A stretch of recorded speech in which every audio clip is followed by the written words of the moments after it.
top technically, just so it doesn't burn too much.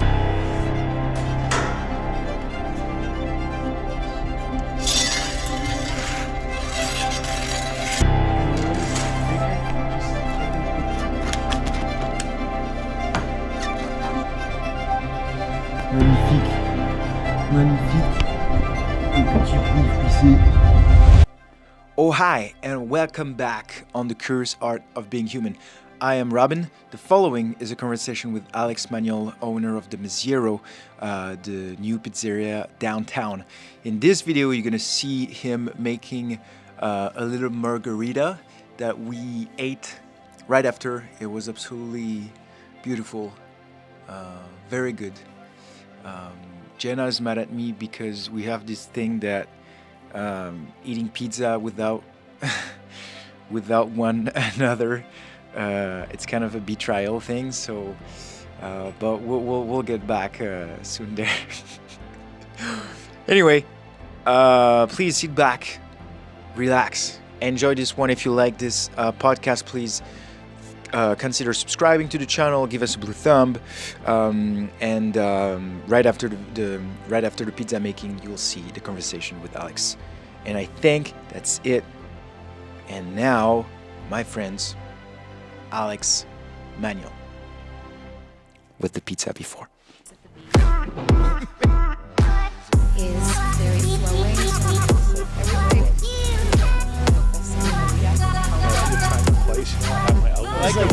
I was doing a lot of course I want to say this. Yeah. Always got to respond to something different.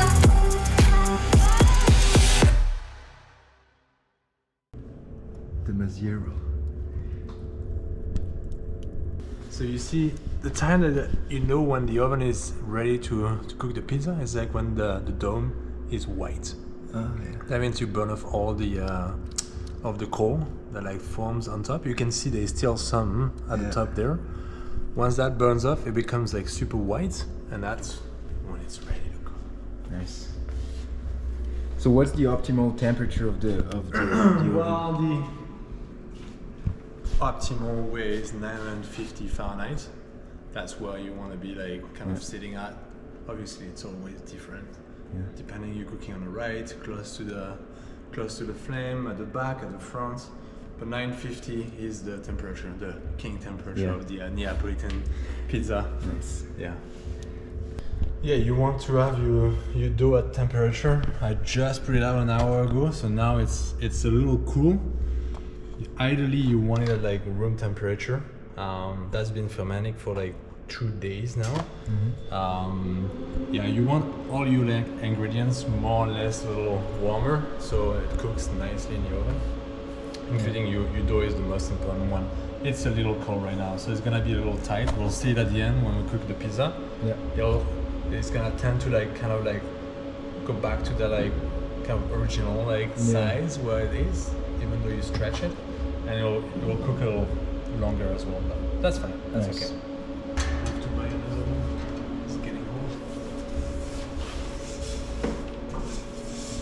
Nice and tight.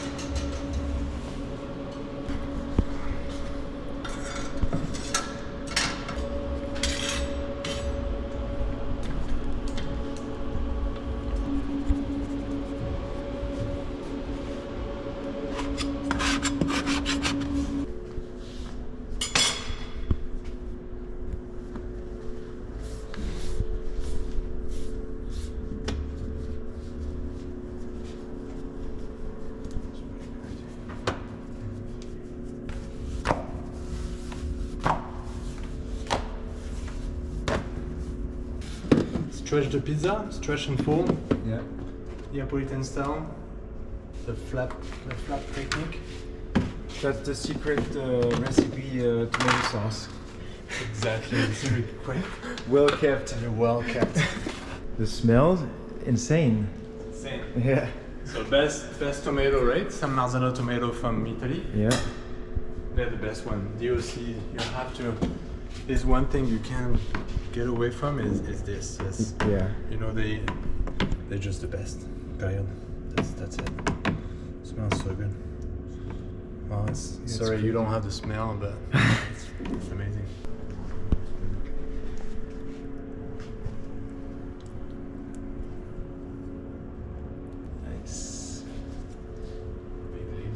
Wow, I've never seen juice that big.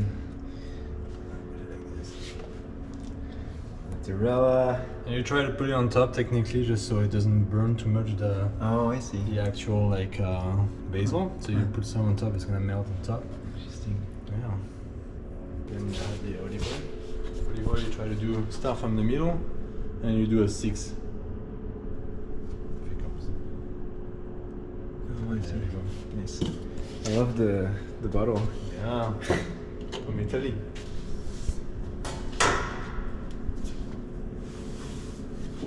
Let me stretch it again.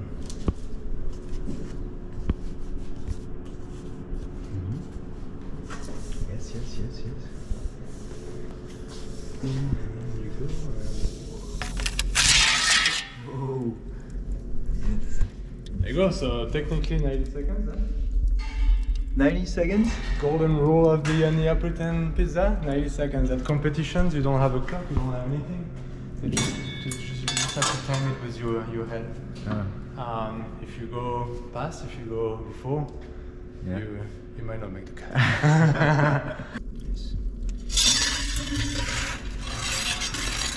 Always cook in the same spot. Because the spot that's right beside is warmer. Yeah. So if you move it, then you'll cook again the pizza, and you'll cook too much, you'll burn the pizza. Oh, I see. So you just leave it on the same spot. We're almost there, so you can always pick it, just check it quickly. Wow. It's still a little soft, so you can leave it.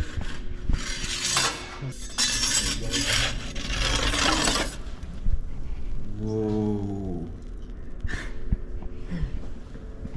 Whoa. You got yourself an Neapolitan pizza. Wow, it smells. The smell. The smell is crazy. Smell is amazing. Little cut. Is there like a traditional way to cut Traditional way, you don't cut the pizza actually. it? Oh. You never cut the pizza. Yeah. Really? Yeah, yeah. It's kind of actually like a street food. So you originally it's street food, so you shred it with your hand in the street, just have it quickly, some bites, you fold it. I see. It's kind of like the tacos, you know, like you just fold them. Yeah, traditionally you never like cut it. Here we do cut it. Yeah. For a matter of not having that discussion, you finish it with a bit of salt here. A bit of sea salt from Italy. There we go. Yeah, so you can tell like a couple of things that you want to see. So you want to see the polka dots, you see this are like perfect. You can tell it's a little cold because it's kind of homogeneous, and then a way to check it is like it's got to hold itself. But underneath, it's got to be like polka dots everywhere as well, which is really good right there. Huh? Yeah. And then it's got to hold itself. That's where you know that the oven was not at temperature yet. Yeah. It's because after about a minute and a half, it's still a little soft here. So it's not that bad, but it's a little soft. You would need to stay like, you know, if the oven was at 950, the desired temperature, we'll have something like perfect. But it's close to be pretty good there. Excited to try it. Yeah.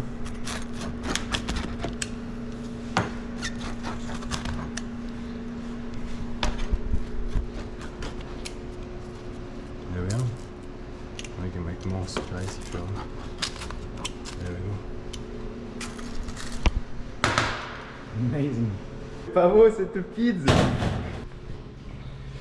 Magnifique. Magnifique. Un petit poulet fouissé. For the sound, well, and Working? here we are. Yeah, everything's. So why don't you make the honor of opening this one? Let's try that. Have you ever had a pouille? Yeah, I've had a pouille. Not often though, to be honest. Oh, yeah? It's not like. Yeah, I have a friend that. Those are his favorite wines. From this region, Vincent. I was just talking. Oh, the to guy him you on was the phone. yeah. It's one. I mean, this one is my favorite white ever for sure. Great wines, great region. Okay. A cork that can't be corked. Do you know that? No. No? The what do you mean can be? So you know that wines. We're gonna talk about that. The Oh. reason why you try the wine when you like, at the table when the sommelier, whoever, like, present the wine, Yeah. is to see if the wine is faulty. So many reasons can be faulty. Can be like a second fermentation in a bottle or anything, but it can be corked, bouchonné in French. That comes from like a substance that's like in the actual like cork itself. Yeah. And those ones are guaranteed 99, even more like percent that they can be can go in the bottle. It cannot. They've got an appellation, Diam. So Yeah. if you see Diam, Yeah.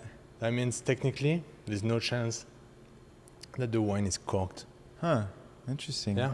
I had no idea. Yeah, they developed that like about 10, 12 years ago. They're like, they're sold to like a lot of like wines because 20% of the wines can be corked. Like out of like 100 bottles, you can get 20 bottles are actually like corked. Yeah. So that substance in a cork, it's Nice. crazy. You wanna try? Nice. Yeah, for sure. You did the honor. Thank you.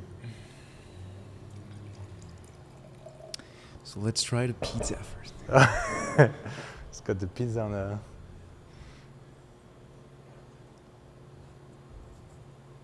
Okay. Oh wow. It's good. What makes the main difference? I found like what is crazy. It's the tomato sauce, like incredible. The intensity of the taste. The taste, yeah. And the perfume. It's crazy.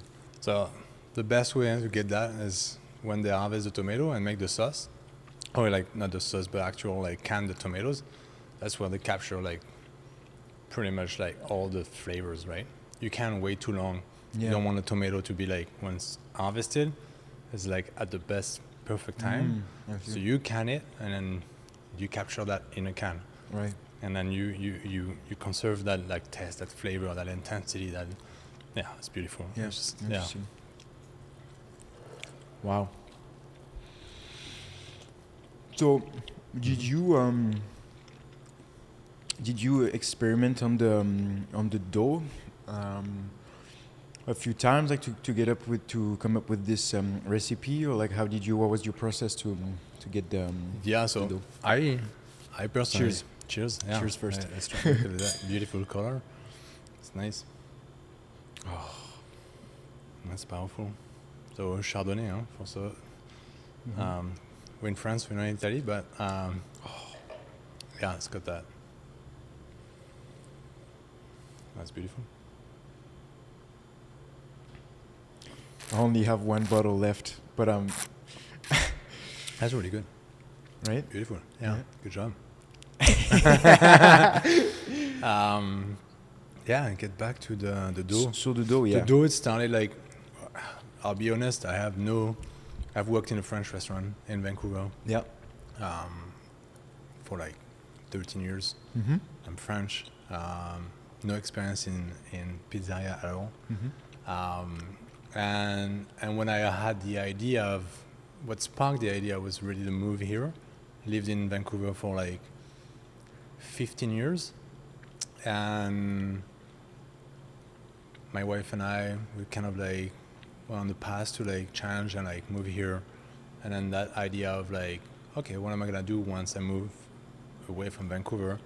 After 13 years of being in a restaurant, I was working there. Management? You were managing, or? So, not really, never really managed. A little bit at the end, really. Yeah. What I did is, I was on the floor, and we kind of like a team. So I had my best friends were like working as bartender and like manager, and after a few years, I didn't have really much evolution, and I became a partner actually because I was like, well, I'm gonna leave because I don't have really much evolution here, and then my ex-boss / partner approached me. He's like, no, you're not going anywhere. I'm gonna make you an offer. And then I was like, oh, okay. So it's like, okay, I'm gonna go for it. I took a moment. I wasn't sure. I was actually gonna maybe go back to France. I was like pondering all the options at that time because I was probably 25, 26, 27. And it's like kind of like that moment, like pivotal moment. I was like, okay, what do I do? I started in a restaurant industry like 5-6 years ago. Do I want to pursue? Do I want to go into that? And I was like, I took a time and I was like, let's do it. Let's get in that partnership. I've been working here for 5 years. I know that restaurant is good. It's like a family restaurant. My best friends were working there. We were working together. We do the same thing. So it was kind of a no-brainer for me. So I went for it. Like I just went for it. So we got in that partnership. And a few years after, I got into a relationship, and then I got married, and then we came back and forth here in Vernon, Vancouver, Vernon, because my wife is originally from here. Our family is here, and then we kind of like, I was looking for like maybe to buy a place or something in Vancouver at the time, and I couldn't find anything because it's too expensive. Yeah. And then my wife just kind of like sparked the idea of buying something here, and I was like, well, okay, yeah, sure, let's do it. Like, I mean, it was more affordable here and for what we were getting, and we were already thinking of like moving here as well. Okay. And and at the same time, I was like, okay, what am I gonna do? And after 13 years of French restaurant, I was like, maybe it's about time for a change. And that's where I kind of like really, it's like, okay, what do I want to do? Like, do I want to stay in the restaurant industry? That was the big question. Like, I would just want to. My wife will laugh. Like, I had like so many ideas. I want to do everything. Yeah, I'm the same. Man. I know what you're going through. Yeah, I just want to do everything. Civil engineer. I want to play in a band. Yeah. But it's probably the first time that I was gonna have that opportunity to maybe like do something else, because I was in this for 13 years. I love the restaurant industry. Obviously, look at where we're sitting. But I was thinking, okay, maybe I can like just go to school and like learn something and have a career in something else. And but I started to think, well, there's as well space for things. It's happening. Vernon was going back and forth, like Vancouver, Vernon, like to see our family. I was like, there's a lot missing in Vernon. Like, I was pretty sure that Vernon was gonna come up, and then COVID happened, and things got a little complicated, just because I was like, I had the idea of the pizzeria, but then you second question yourself. You're like, okay, what am I gonna do? Like, I'm saving that restaurant in Vancouver. Let's hope we make it. Then we made it. But in the process, I started to like look at the dough. Okay, go back to your question. I was like, okay, if I do a pizzeria, I want to go fully into it. Where did you get did you know from the top that if you were to open a restaurant, you were going to do a pizzeria, or like what would? No, like talking about COVID, I was like, going through COVID with a French restaurant. We did the right thing, which turned into like takeout. We thought we'd never do takeout. Like as a French restaurant, we did steak frit. We're like, we can't do takeout. That's not a thing we do. Yeah. But like COVID hit, and you're like, well, we kind of have to. We got to make things happen here. And so going through that, you're like, okay, what am I gonna do? You learn, you see, I love, by the way, it's snowing. You guys, I don't know if you can see it in this camera. It's kind of cool. I love it. I'm a big fan of snow. So I was like, what do I do? And obviously pizza always, it goes back to my first memories of going to a restaurant. Pizza is, I remember my uncle taking me for like maybe when I was 6 or 7, 8, out of the blue. We're gonna go to a restaurant tonight. Like, and I remember we went to a pizzeria, and I was like, oh my God, this is so good. And it was a wood fire pizza in France, like one of the best in my like area. And it's memories that like stuck to you. Yeah. And I was like, okay, well, COVID being here, if anything happened like this again, I can make takeout with pizza, So all these little things were like adding up, plus the area, plus not knowing so many people. It's probably something a little easier for me to, as a business side of the things, to approach than like a French restaurant where you need like experienced cook, lot more people, lot more like knowledge behind it at the front, at the back, and like is more involved into it, more cost and so on and so on. So a variety of things made me like decide like, okay, I'm gonna probably go for the pizza like side of it, and I got into it. Plus my family history as the restaurant, like being like, okay, like my grandmother is Italian. Oh, she's not Italian. She was born in France, but from like Italian parents. Never cooked Italian because my grandfather was very French. I was like, we don't cook Italian here. It's terrible. Terrible. But yeah, so she's learned to like cook like French, and I never had like an Italian like meal on the table. Interesting. Yeah, it's But crazy. she still carried the Italian name from the side of her mom. Well, from no, she was like French name. Like when she married like my grandfather, she was still like Masiero was her last name.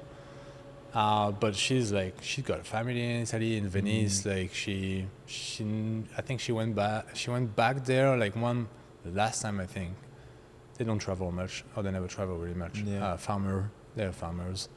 But she went back maybe once, I think, for like her honeymoon. And but she has family. She still contact them. They came to France so many times, And I kind of grew up with that. Her brother is like super Italian. He lives in France, but like he's super attached to his like roots. I think there's a side of that Italian family that I never really discover or knew or was like introduced very well. I felt like, but it was kind of still in me because she speaks Italian. She I will as a kid you go around, you're 10 years old and your grandmother is on the phone and she's like talking Italian, like full on blast conversation, and you're like, what? Look around, you're like, hey mom, like your mom speaks Italian? Like that was that kind of thing. Like I didn't grow up with that like really like tangible like, yeah, your grandmother was born like Italian. It was so you don't really know much about it. But so it's kind of a tribute, right? Yeah. So it's kind of links to a side of my family in a sense. It's a tribute.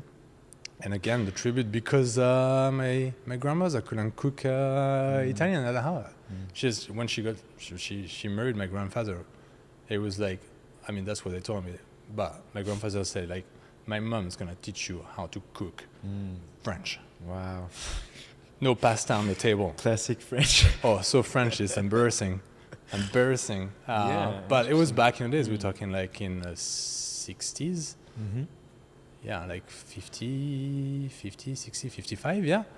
So, very different kind of like, not open-minded, kind of like, we're in a different world. Let's put it that way. Yeah. Hey, you like that pizza? Yeah. Oh, yeah. It is really good. So, where did you grow up in France? I'm gonna have to wait. Fine. Oh, so good. Yeah.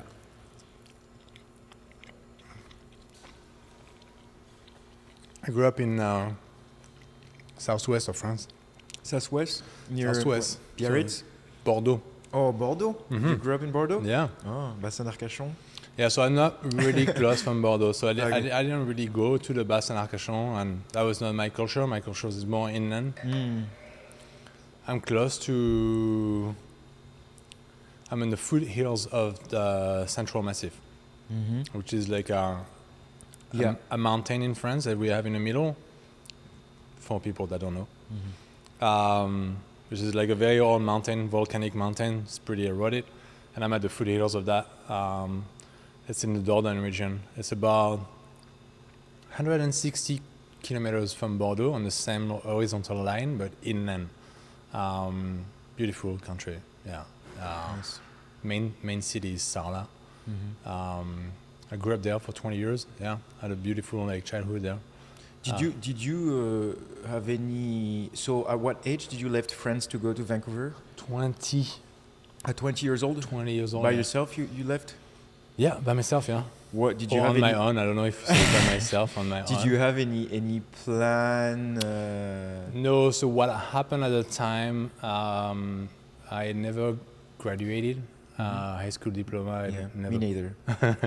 never passed it. Tried 3 times. I was Three times, eh? Yeah. well, 2 times like I doubled the first one, and Yeah. the third time was like by you're supposed to do it from distance, so not going to school.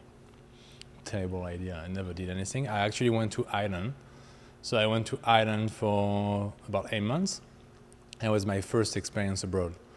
I went with a friend. To where you said Ireland. Island? What is that? Ireland, like Wales, like yeah. Oh, Ireland. Yeah. Ireland, Yeah. sorry. Yeah, no, that's me. Okay. Yeah. No, that's me. It's gonna be hard for people to understand what we're talking about. Ireland. Ireland, Where there's the island. Irish people. The Irish even. people, yeah, exactly. Yeah, always embarrassing to talk in English. So that was your first experience abroad.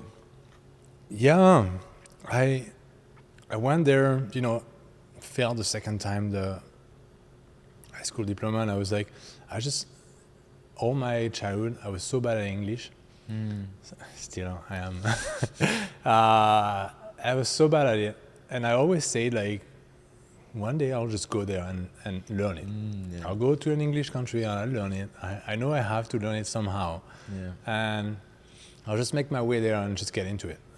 So I didn't know what to do. What was gonna do? Like no high school diploma. So I was like, had this opportunity at the time. Ireland was booming. 2006, booming. Like they had like also, I think Google and so on. Like went there, and some of my friends went there. So I was like, okay, let's go for like a few months. I'll find a job and just stay there for like a few months and do that experience and try to learn English. So I did that. Amazing experience. Loved it. More the abroad experience than maybe the country itself or like Ireland. It was good, but I mean, it's an island. It rains a lot. Yeah. Dublin they like drinking, and beside that, there's not much going on. Lots of music, arts. Lots of music. Great for that because we don't have much to do, so lots of bands. Play music and drink. Yeah, which is fun. I mean, at the time I was 20. Don't make me Yeah, wrong. I enjoyed that a lot. No, for but sure. it was lots of good times. Then I met some like people there, and I remember I don't know who they are. I never got their contact, but they were like the people, some of the first people that I met at an hostel that I was staying for the whole time, pretty much. They were from Canada at the desk, and talking with them, very nice. And they're like, I was like, oh, I always dreamt to go to Canada. It's like since I'm 15, it's like I just. I think at school, high school, I was like reading some newspaper, and then they were like portraying like Canada as like this really up and coming like country with like a lot of like development and so on, and like great article, and it's just like, okay, one day I'll go there. And then so I met these guys and I talk about it to them, and they were like, well, if you want to go, like you should go on the West Coast. And I was like, oh, okay, like not knowing much about it. When you're from France, like you like everything is like kind of Quebec oriented. Like you don't see the rest of Canada, despite being the biggest part of it, almost. They're like, go to like British Columbia. So I went back to France, checked that out, and I was like, okay, I'm gonna do it. Found like the classic, what is it called? PVT? Or like You got a PVT. Here it's WOH, WHO, working holiday. No, working holiday visa. Yeah, working holiday visa. Yeah, WH. I think it's just they changed that like pretty fast after that. But so it was not popular at the time. Like nobody was doing this. Like I got in like super easy, and a few years after, I like just exploded. Like so many French people I met, they were like, oh, it's not that easy to get. Like very limited. Like everybody wants to come to Canada. I mean, it was very limited amount of people that can get it every year, I think.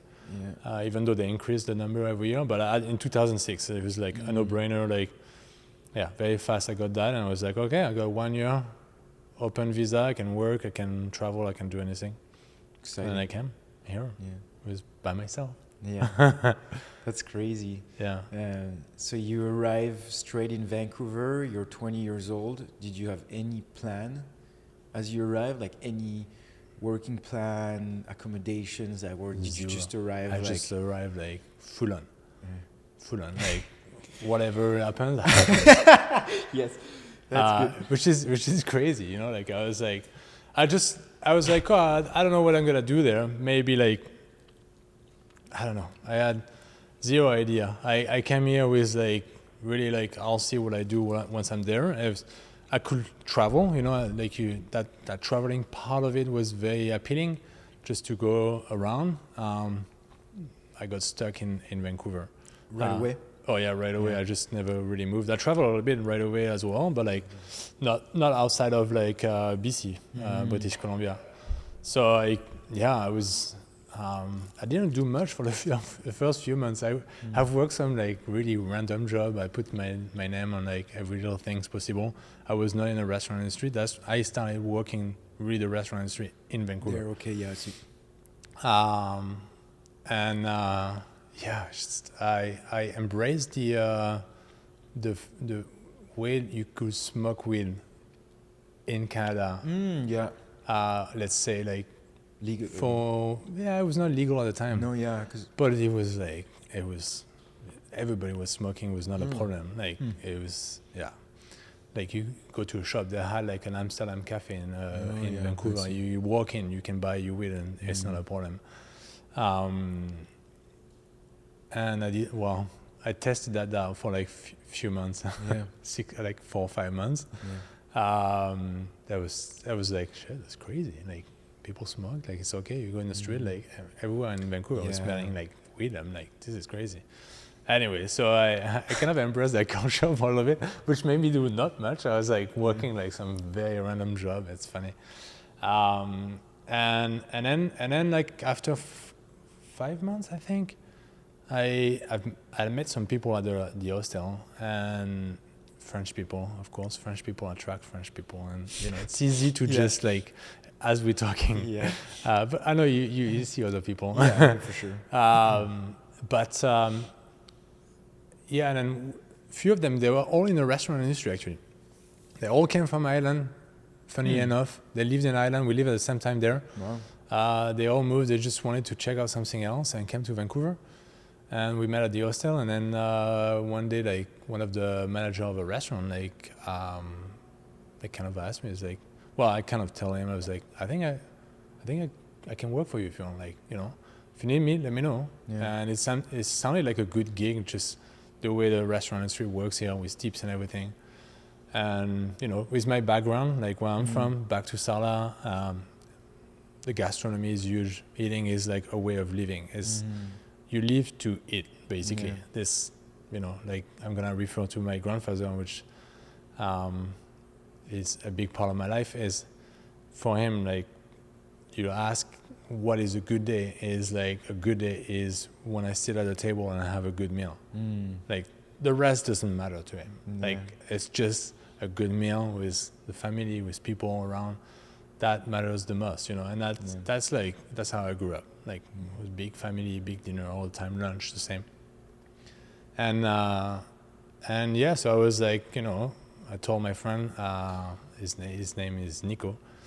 I was like, yeah, I think I can work. Okay, I can try it out. Let's see if I can do it. So he taught me everything. I can fast forward very fast. Like he taught me everything. He was my mentor. I was quite nervous. I'm someone that like to do things well.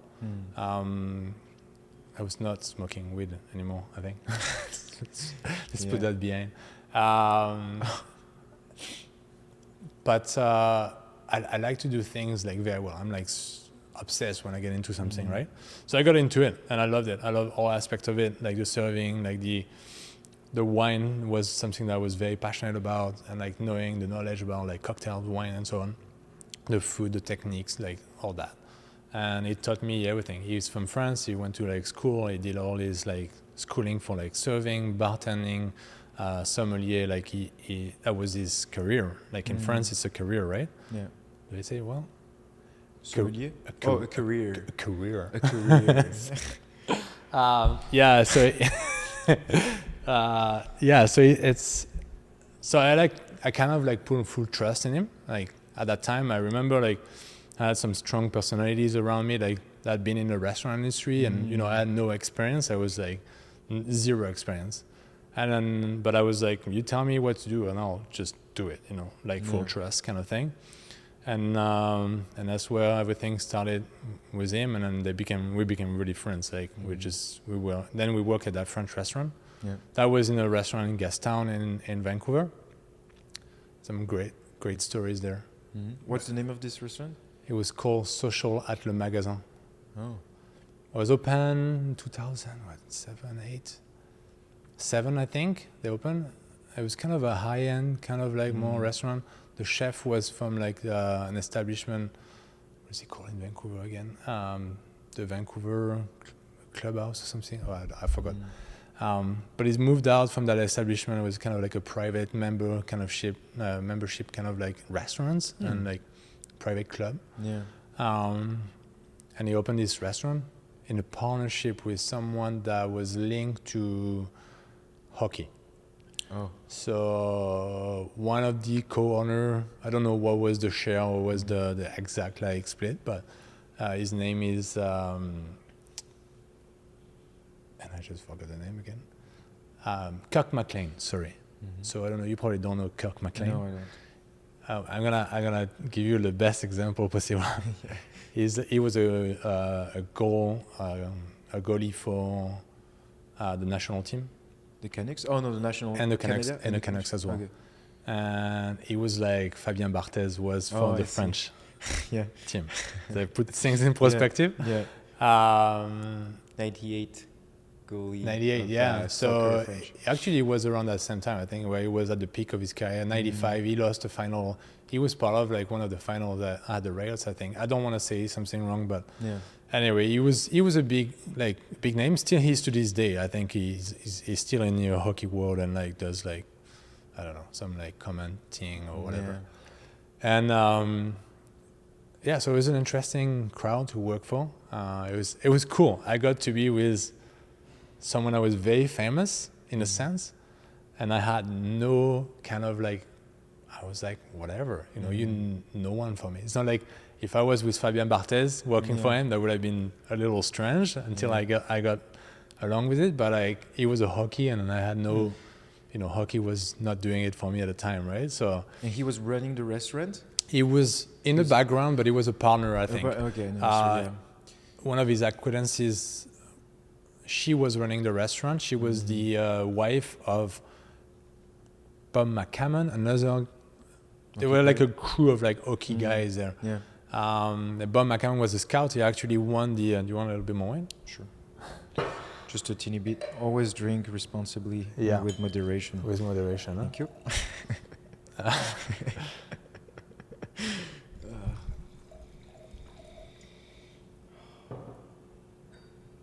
Yeah, that's beautiful. It's got a bit of a funkiness to it. A little bit, just a touch of it, which is nice. Bob McCammon. Bob McCammon was like a scout for Detroit. So he's scouting like, he was a trainer as well in the 70s or something like this. A coach for like, I don't remember the teams. He was older. He was like probably 70 or 75 when I was there. And his wife was running the restaurant. And she was quite younger, like probably 50. So that was kind of that hockey crowd. And then the chef, I think, was chef partner. So that was the restaurant. It was a nice restaurant. They did a great job. The chef was very talented. I was learning. It was nice because I learned with that chef was kind of a little bit more traditional chef. Kind of like tight. I don't think he liked me much because I was new, and I think he was like, "Who's that guy? Like, what are we doing with this newbie? We don't need this here. We need the best, you know." But I was working like a oyster bar, so that was more casual. I was downstairs at an oyster bar, and my oysters by myself, running the bar, chucking oysters, and sometimes people will come and have like kind of a regular menu. So they had like the upstairs, full-on kind of like more fine dining room, and then downstairs was like more casual, high top tables. And it was fun. Like Kirk McLean, I got to spend Christmas with him. Oh, nice. Yeah, spent Christmas with him and Bob McCammon and all these guys, his wife, his kids. They were super nice people. Like, you know, I'd just been here for a year and they're like, oh, what are you doing for Christmas? Well, we had nothing to do with my friend Nico. Yeah.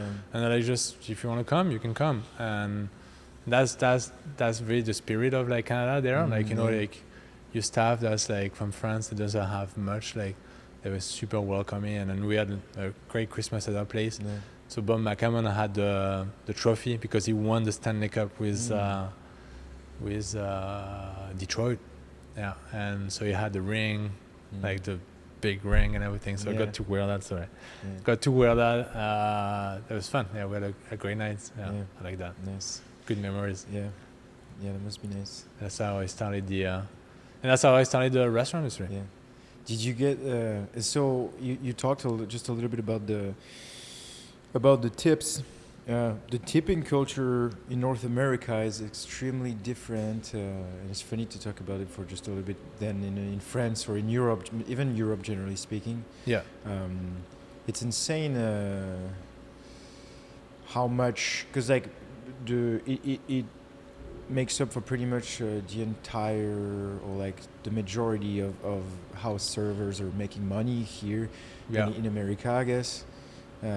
Whether than in a country like our country, like in France, if at the end of if the table is going to give you €1 or €2, it's like it's nothing. It's like yeah. You go buy your cigarettes in France with that. Oh yeah.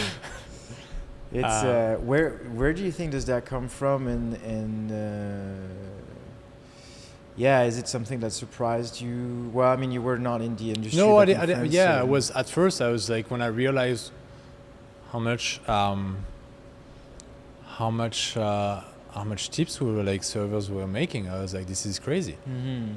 Like in France, I never thought I will. To be honest, like serving was not even an option. Yeah. Like I've seen my friends work like seasonal. Like my area is very touristy where I grew up. And serving like jobs in the summer are like, there's so many of them. One of my really good friends, Joyce Garcia, his father-in-law had a restaurant, super cool little charcuterie place, tartiflette. And they were so busy in the summer and worked there like quite often. The pace, like it was like on the outside of it, I was like, this is crazy. I mean, they were still making good money with the tourists because a lot of people were actually tipping kind of nice for France, but nothing compared to here. And then it's seasonal, so you get a bit of more money for what you do, but still, like for the pace and then the intensity and then the serving kind of like thing, like in France, it's not like here, like, you know, like the serving kind of thing is totally different. Like the approach with the customer, I think is very different depending on the establishment, of course, like the type of like restaurant you work at. But when I realized what it was here, I was like, wow, like this is crazy. Yeah.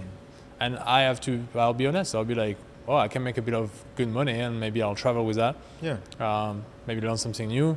So right away I was like, from like a money perspective, I was like, that's worth it. Yeah.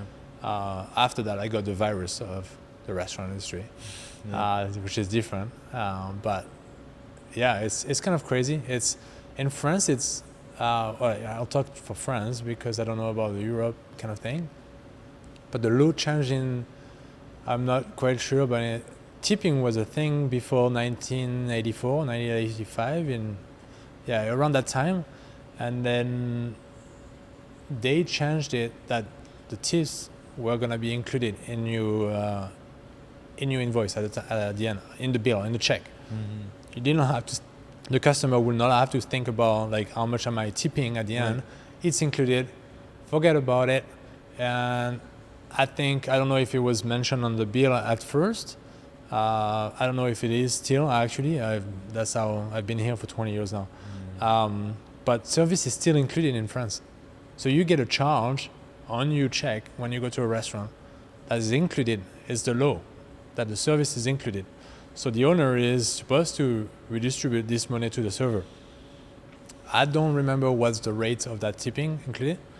But that's how they changed the thing. But we used to do the same in France. Mm-hmm. We used to tip cash at the end. the customer used to tip. So that's why I was born in 1995. Guess I just gave you my age. I was born in 1985 when that happened. So I never lived through the before time of like tipping. For example, my uncle that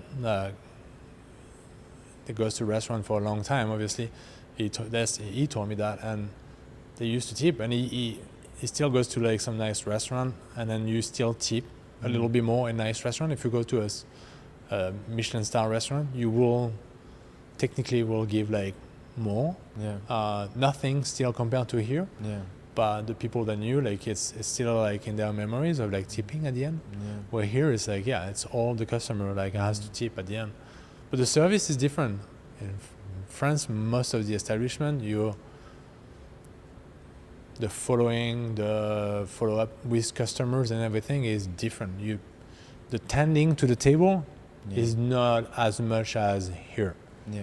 I would say, like here there's more tending. There's more like emphasize on that like side of it, on the relationship you have with your customer, as opposed as in France, most of the establishment, unless you start to go to a nicer like place where it's a little bit more fine dining, let's call it like this in English, where there is more attention to the table. Most of the establishment are like you kind of on your own, right? And then there's the relationship with your server is, I would say here is like you become friend with your server, where in France like you don't really talk to your server in France. You go with with the people, your friends or your family, and then you engage with them. You're here to engage with them, not with your server.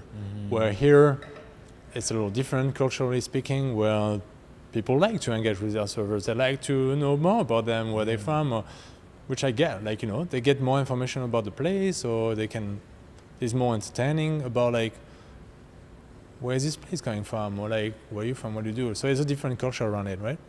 In France, you just drop the water, you drop your meal, and you never come back. Here's your bill, thank you. So, well, I mean, it's probably linked a little bit with that aspect that there's, with the tipping aspect, it probably has a role into this different relationship that servers here have with the table, and in France, I would assume like there's a little bit of link to that, probably. Yeah, I think so. Yeah, I mean, but it makes sense. I mean, like the server is working for his tip, right? Clearly. Yeah. It is. I mean, and which is good. I mean, this is my just own interpretation again. For sure. Like maybe someone will tell you differently. I don't know about like the serving table. This is just me and my experience, and you're working for your tip at the end. But you as well want to be genuine about like, if we take it back to here, like I think my servers are pretty genuine. When it comes down to like what they do for the table, like they really like the place, which is great, like I have a great staff here, it's amazing. They do such a great job. They like what we're doing, so therefore you're more engaged into like what you're doing instead of working for somewhere where, if you work for a place that's not so exciting about the kitchen and everything, and it's just like even the customers are like whatever, like there is no so excitement about like what you're getting. So it depends as well like where you are, what kind of like restaurant you work at. But you're working for your tip at the end of the day. For sure. Which makes sense. You'll do more effort. Or not. Nobody's working for free. Like you work for your money. This is literally why we work. And that's your money at the end of the day. After there is the greatest debate of the kitchen coming into place. Right. Yeah. Like because the kitchen. But even tipping is a sensitive topic. Here. But the thing is like this is the greatest debate. I've listened to podcasts about it. I've read articles. I've had debate with my friends, with my closest people that disagree, agree. It's a very sensitive topic. Quebec made it like your tips are recorded. It's all in. Here it's still cash money, right? But supposed to record it. Yeah. I guess there's I feel like me with my experience of just like navigating as a client in all sorts of different places, what I could see is that like it's kind of like getting out of hand. I feel that I'm more and more presented machines where before it was like the first one was like 10%, 15%. Now sometimes it's like 20, 25% the first. Oh yeah. And also in which services are you tipping? Because if there's a service, you're at a table, somebody can't come and like serve you, you tip, okay, but then where's the limit? Because then I order takeout, I come to you, grab it and leave to my home. Do I tip you? Do I not tip you? How much do I tip you? Yeah. If I and other types of services, and like I've been in the service industry as well, and so in different types of services, and so where do you have this where you don't have that? I've never touched a tip in my entire life, but I've been in the service industry, so like where the thing is like where goes the limit out of all that, and how you, because now there's also, by example, Starbucks just recently put tips on the things. I have absolutely nothing against tipping servers and things like that, but when you take a company like Starbucks, do not tell me, because where does that come from? It comes from the fact that maybe the place doesn't make enough money to pay well enough the people, so the customer helps a little bit. Like that's the starting point of tipping. But do not tell me that a company like Starbucks like can't pay more the people, so that like at some point, like it's a little, and it's what, it's like interesting because the customer that needs to catch up for. So when it's a local business, great, like take all my money. But when it's Starbucks, that just like pay your it's I don't know how many $billion company it is, like pay the people so that the client doesn't have that. I don't know. It's I don't want to. At the end of the day, like I don't care. Like I have no problem with it. It's just like when it's big companies like that, it kind of like pisses me off a little bit. But it's questionable. It is what it is. I don't know. It's an interesting. Like I say, here you go. I told you. Tips is a very sensitive. Sensitive subject.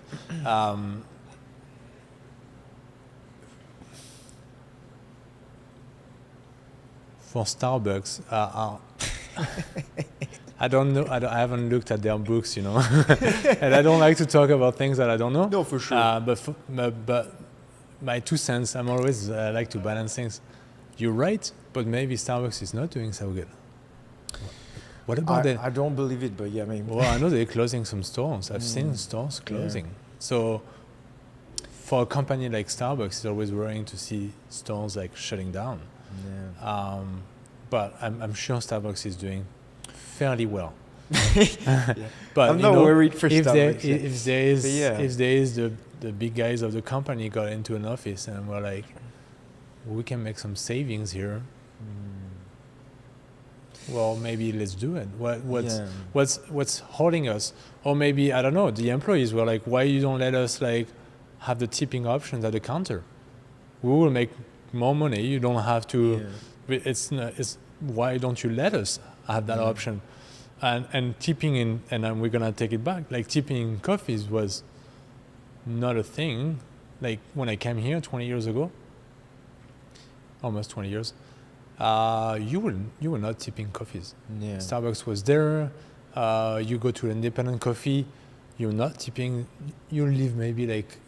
You have that little like jar on the side, but that was not like today where you actually presented that screen with the 10, 15, 20% kind of like tip, which you tip on less amounts. At the end of the day, it's like a $15 or $10. I don't know what if you have your muffin. I don't know whatever you get. Yeah. But if you tip 20%. For example, then kind of like for the serving industry, you kind of the valorization of the 20% tip from a server that's standing for you for like a full 2 hours having some knowledge about wine, talking about things, talking about the kitchen, talking about like the food, the origin of this, of that. Being tipped 20%, maybe if someone is generous for, let's say, like, that's their rule, I tip 20% when I'm happy, or 15% even, like, when I'm happy. I get it, you know. It's a greater amount, though, because you're in a restaurant. But when you go to a cafe and you order at the counter, and then you sometimes have to go pick it up yourself, like, where is the service there? You know, it's a big question mark of like, where was the service? And I don't get why I have to take 10%, which I can get. Yeah. Or you have the other perspective where you're like, well, I'm happy to give you like $2, $3 for like a tips, like whatever, like, you know, like it doesn't matter. If I come here, I can give you $3 and I'm happy to give you $3 more because you're working like at a countertop and you're supposed to be a student that's going to pay for like, I don't know, you can take it to the next step. You're going to be a student that's going to pay for you like your studies, and you're going to do great things. You're going to become a professor and make some great discovery. And then I was, you know, you can take that to the bigger scale. But it's very, I don't know, it's a debate that never ends. Like I say, it ends if you hands it. What friends did, they included in the tips. The tips service. It's not tips. It's called service included. You don't have to worry about it. It's on you. It's on your check at the end. Right. Don't worry about it. We take care of that. We charge you for this already. It's like the auto gratuity that you get here. Yeah. Over like people, you know, like some people do like over 6 people. Automatic gratuity 18%, 20% now is 20, and sometimes it's 22 even. Same thing. You don't worry about it. Just it's included in your bill, and then we'll redistribute the whole thing to our servers. Yeah, it's I mean, to me, there's two things. I think we need to, because this kind of thing like kind of go everywhere. We need to reconnect with why. Because I have no problem tipping anything. I just want to know why am I paying you. So like, instead of like now everywhere and everywhere, it's like 20, 22, 25%. Let's throw money everywhere.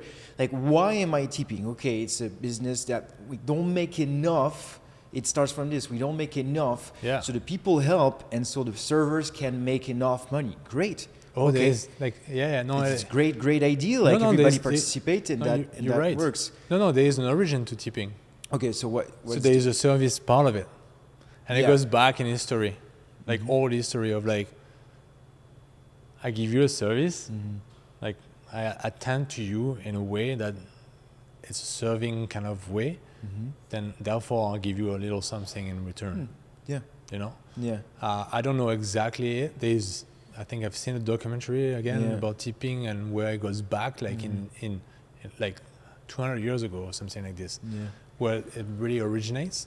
So there is that service component of it that, you know, you it's a serving kind of thing, which, you know, when you give a service, now it's like determine like what is your service, you know, what kind of service, because it can be a career, it cannot be, can be like, you know, I don't know. It can be anything, right? Yeah. It's not like you know. So you give a little something in recognition of like your service that you're giving to me. I think that's the history of it. But like where we are just like today, now it's out of proportion. But economically talking, I've seen like 17 years of tipping now. Before 2008, before the crisis, people were like tipping like crazy.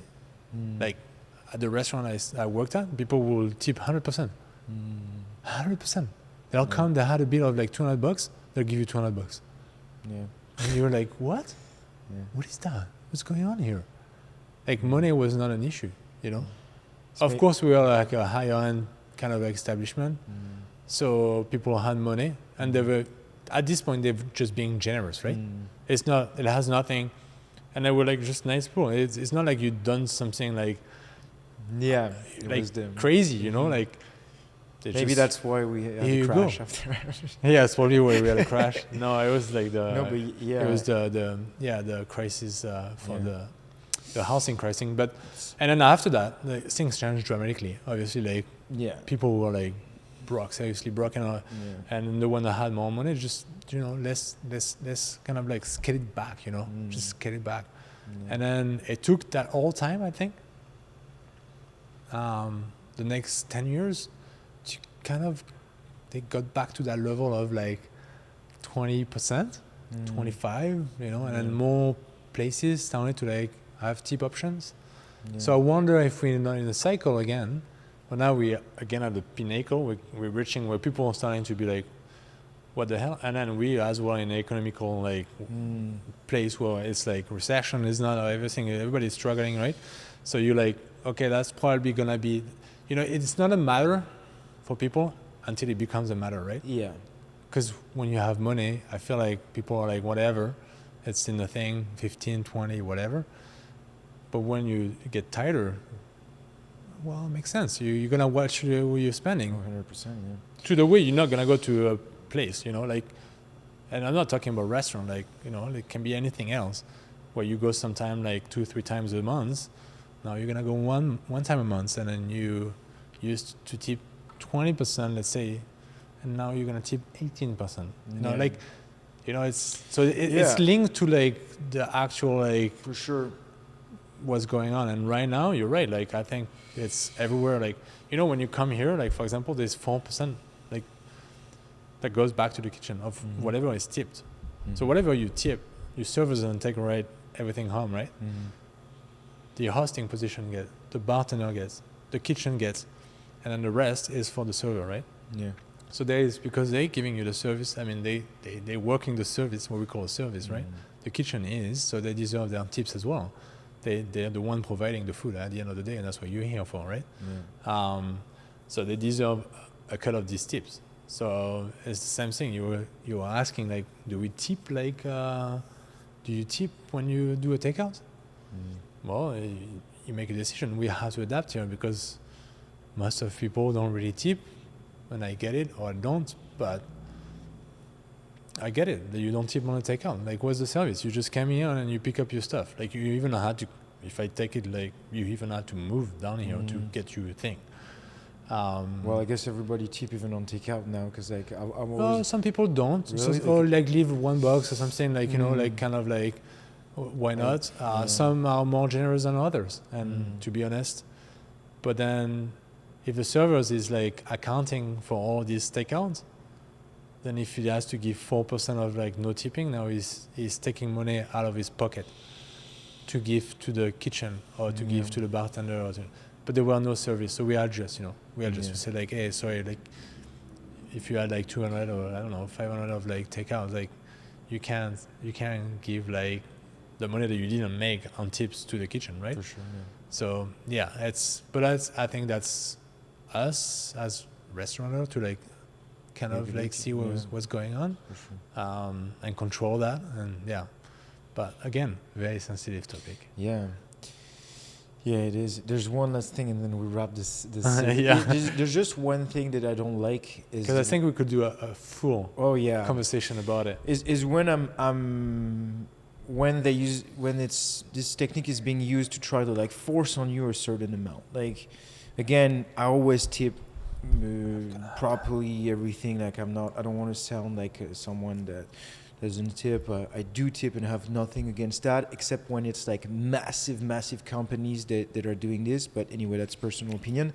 The only thing is like when I do something or I go do a takeout, because I tip takeout as well, and when I'm presented a machine where like the minimum is like 22% or 25%, like I hate that the establishment is trying like to force a certain amount. I want to see 10, 15, 20, 25, 30, and or even not even or even nothing. Like let just the say choice. like amount of dollar. And Exactly. Yeah. Now, like if you come to me with the machine with 25, like I won't push on it. I'll take and I'll put my thing, or I'll even like, because it's. Can I take the machine and just give it to you? No, but you know what I mean. Like, and I understand. And again, I don't want to sound like tipping is great. I tip all the time. There's no problem with this. It's just like. It needs to be, everyone needs to think about everyone too. And this is getting now where it's like 25% on everything, everywhere, whatever service you do. Like, let's just like, you know, keep calm and keep going. And you know, because there's this whole like morality around it, like, you know, like here 25% and like really, so if you don't do this, like who are you? Like, no, like calm down. Like, why? First, like explain me why I need to do this. Okay. And so now I'll be the judge of what I want to do with my money on something that is given on the top. Like, it's just need to take a step back and just breathe into this thing and don't fall into the trap of like, not necessarily the shame of the morality of I have to quickly push on whatever they present to me. I know. Just like, do what you can. My wife is the perfect example. She's like, she hates tipping because she panics at the time. And I get it. It's panicking. Like you pressure into this, you know? And like the servers were looking at you, you're like, should I tip? Should I not tip? What should I do? Like 25%? And you know, and then like you say, the guilt, the moral, you're like, oh, I'm a bad, like, you know, you leave. It might not stay with you for so long, but at that moment, it's not a nice feeling. And I totally agree with you. It's like I just bought something, you know, like when you go do your groceries, you don't have to feel bad because you didn't tip your cashier, for example. You know, it's so I agree that it should be taken seriously by the restaurant industry or like whichever establishment like charge it like tips at the end of the day, right? Yeah. If you can charge properly at the end, because you know, at the end of that, like you say, why don't you charge? Like, that's our prices. And then, but that's where we don't want to keep going because it's a sensitive and a long topic. We can do like a full episode of it. And there's no right and wrong. Because there's so many people that tried everything. Like, you cut off the tips totally. Like, I'm talking North American establishment. Like, the guy was like, I'm not doing anymore. I'm including my tips. I'm doing this. And so many people tried a lot of things. And I think a lot of it has not, like, it's still, the tipping culture is still there. Despite so many people trying different things. I remember in Vancouver, like, you know, and it never took off, right? And then you have this article that pops up from like, tipping, boom, question mark. And then you have an establishment that does that. So there's a responsibility, I think, of the restaurant industry and the people that actually, for the restaurant industry, I don't know for the rest, but like, you know, if they were like to do something right and make, you know, I mean, it starts from us to not actually make you feel that way, I think. Yeah. To me, that's really the only thing, like this like morality around, because tipping, there's nothing wrong with tipping. It's just like the social aspect of it, and then not forcing it. Like, it's just that I don't like when it's being forced, and there's a moral, social aspect around it that makes you uncomfortable or whatever. Otherwise, like, I don't have any problem with tipping. I just don't like anyone to force anything on me, but that's me. Oh, interesting. Meant to be free completely.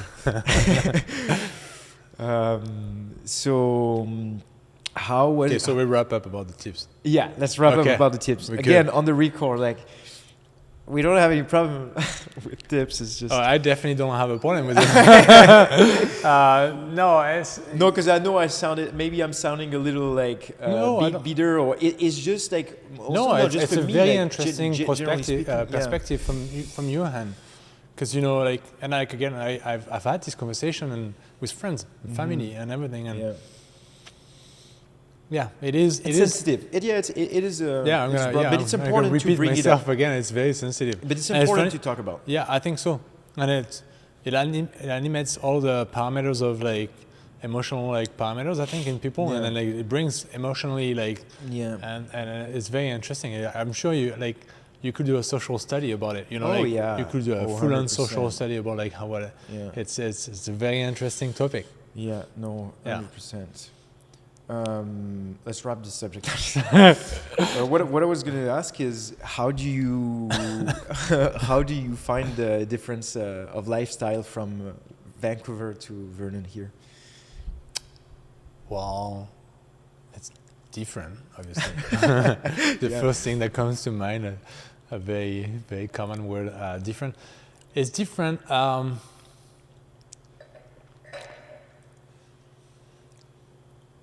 It's interesting because I get that question a lot here at the restaurant. Yeah. I get that a lot. Like, and it's almost like,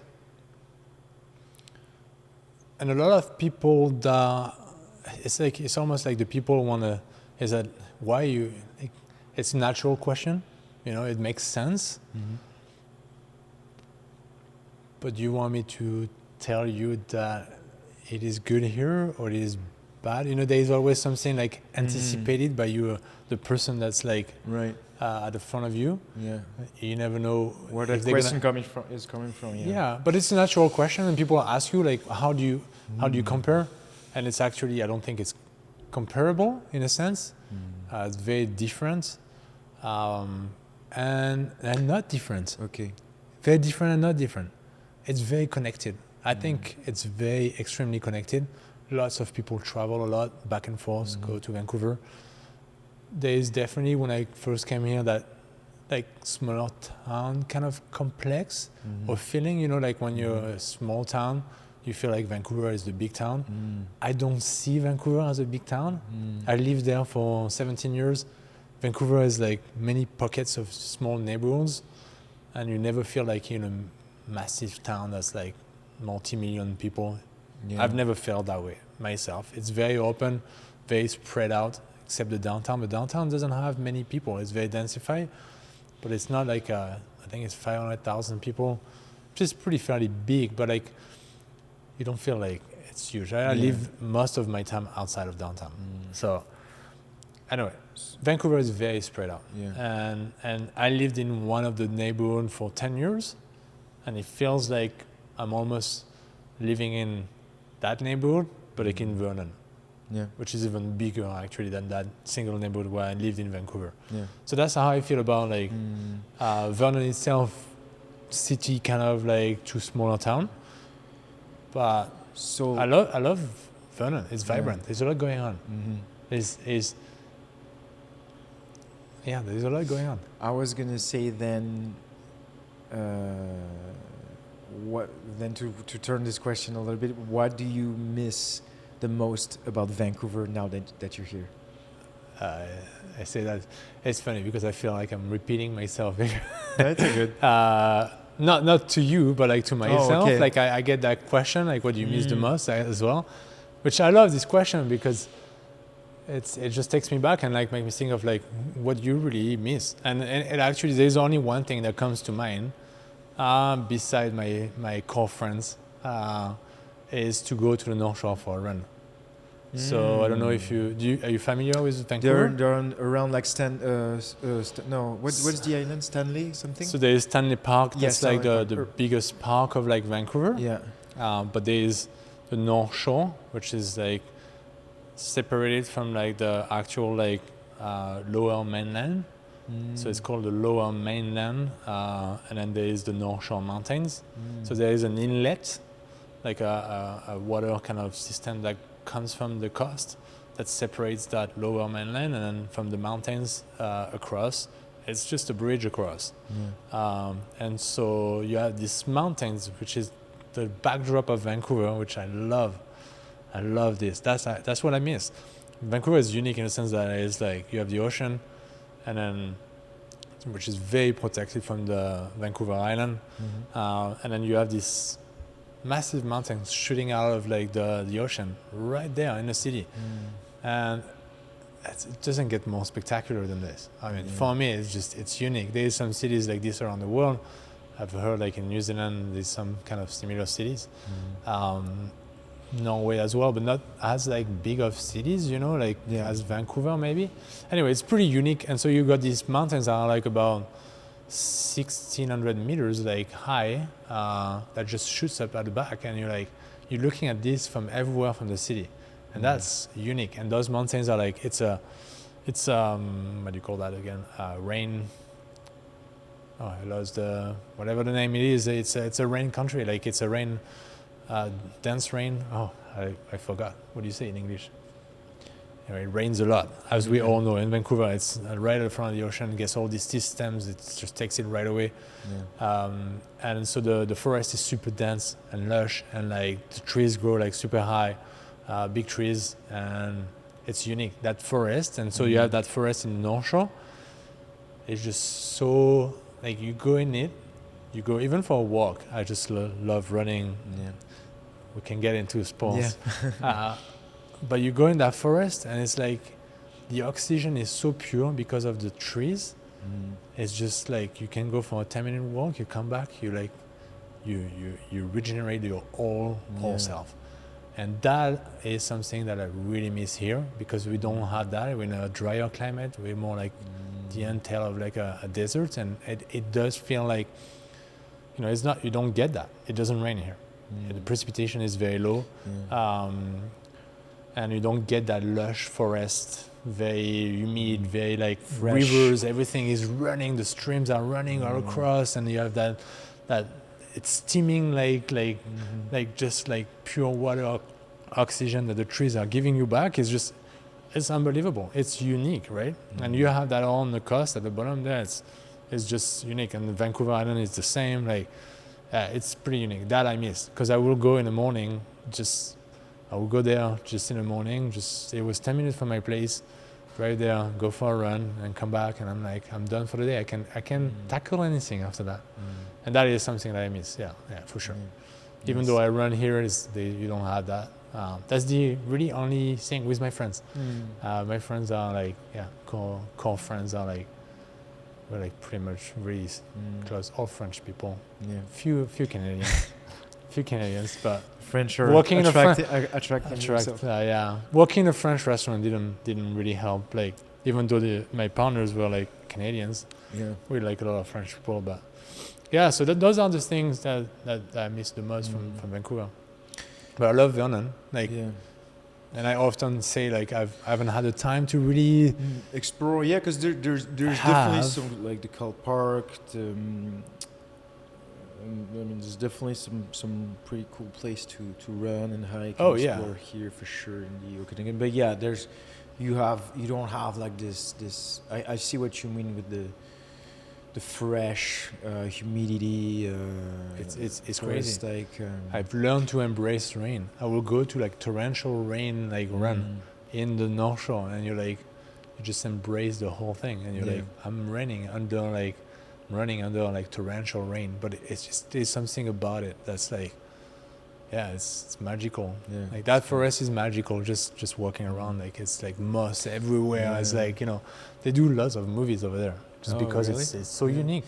Is it because there's a park? I don't remember the name. I'm gonna think. So it's way before. And it's a famous forest. It's a national park as well. And there's a big trees and like it's super. Wait, I'm just gonna find it. In Canada? Yeah, and it's near. It's near Vancouver. We went there. I'm gonna find it. I think near Abbotsford, is it, or before Abbotsford? Oh yeah. Well, there's. I'm gonna find it. Near Kent, I think it's near Chilliwack, somewhere around that. Right. There's no way I don't find it now. Right? Well, the biggest trees are actually on the island. I think the oldest trees. They're on Vancouver Island near Tofino. Some of the oldest tree around the coast are there, like I don't know if it's biggest or oldest actually, probably both, but it's unbelievable that they are still standing.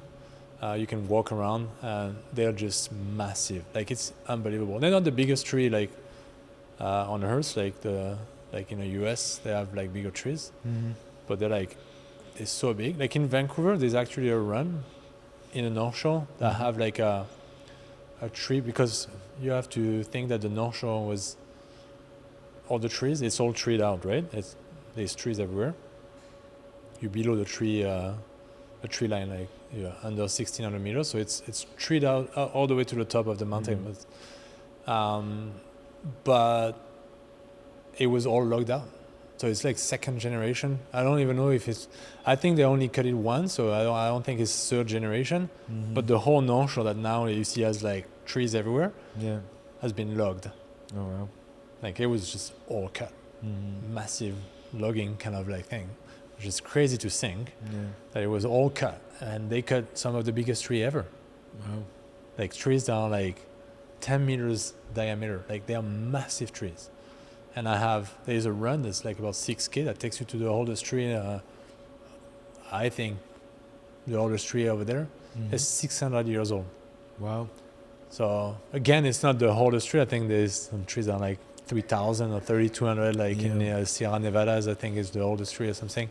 It's a small tree actually. Oh, really? It's like it's not that big. It's like high up in a mountain. And I think it's been dated from like 3,000 something. I don't know. I don't remember. But 600. Like when you stand beside it, and the tree is still alive but been broken. So like it's not all the way to the top. Like it's not like I don't know 30 meters or like 40 meters like high.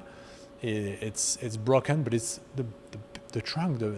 You go around. It takes like about like I don't know like 15 seconds to go around. Yeah, it's crazy. It's crazy. It's insane. Yeah, it's pretty cool.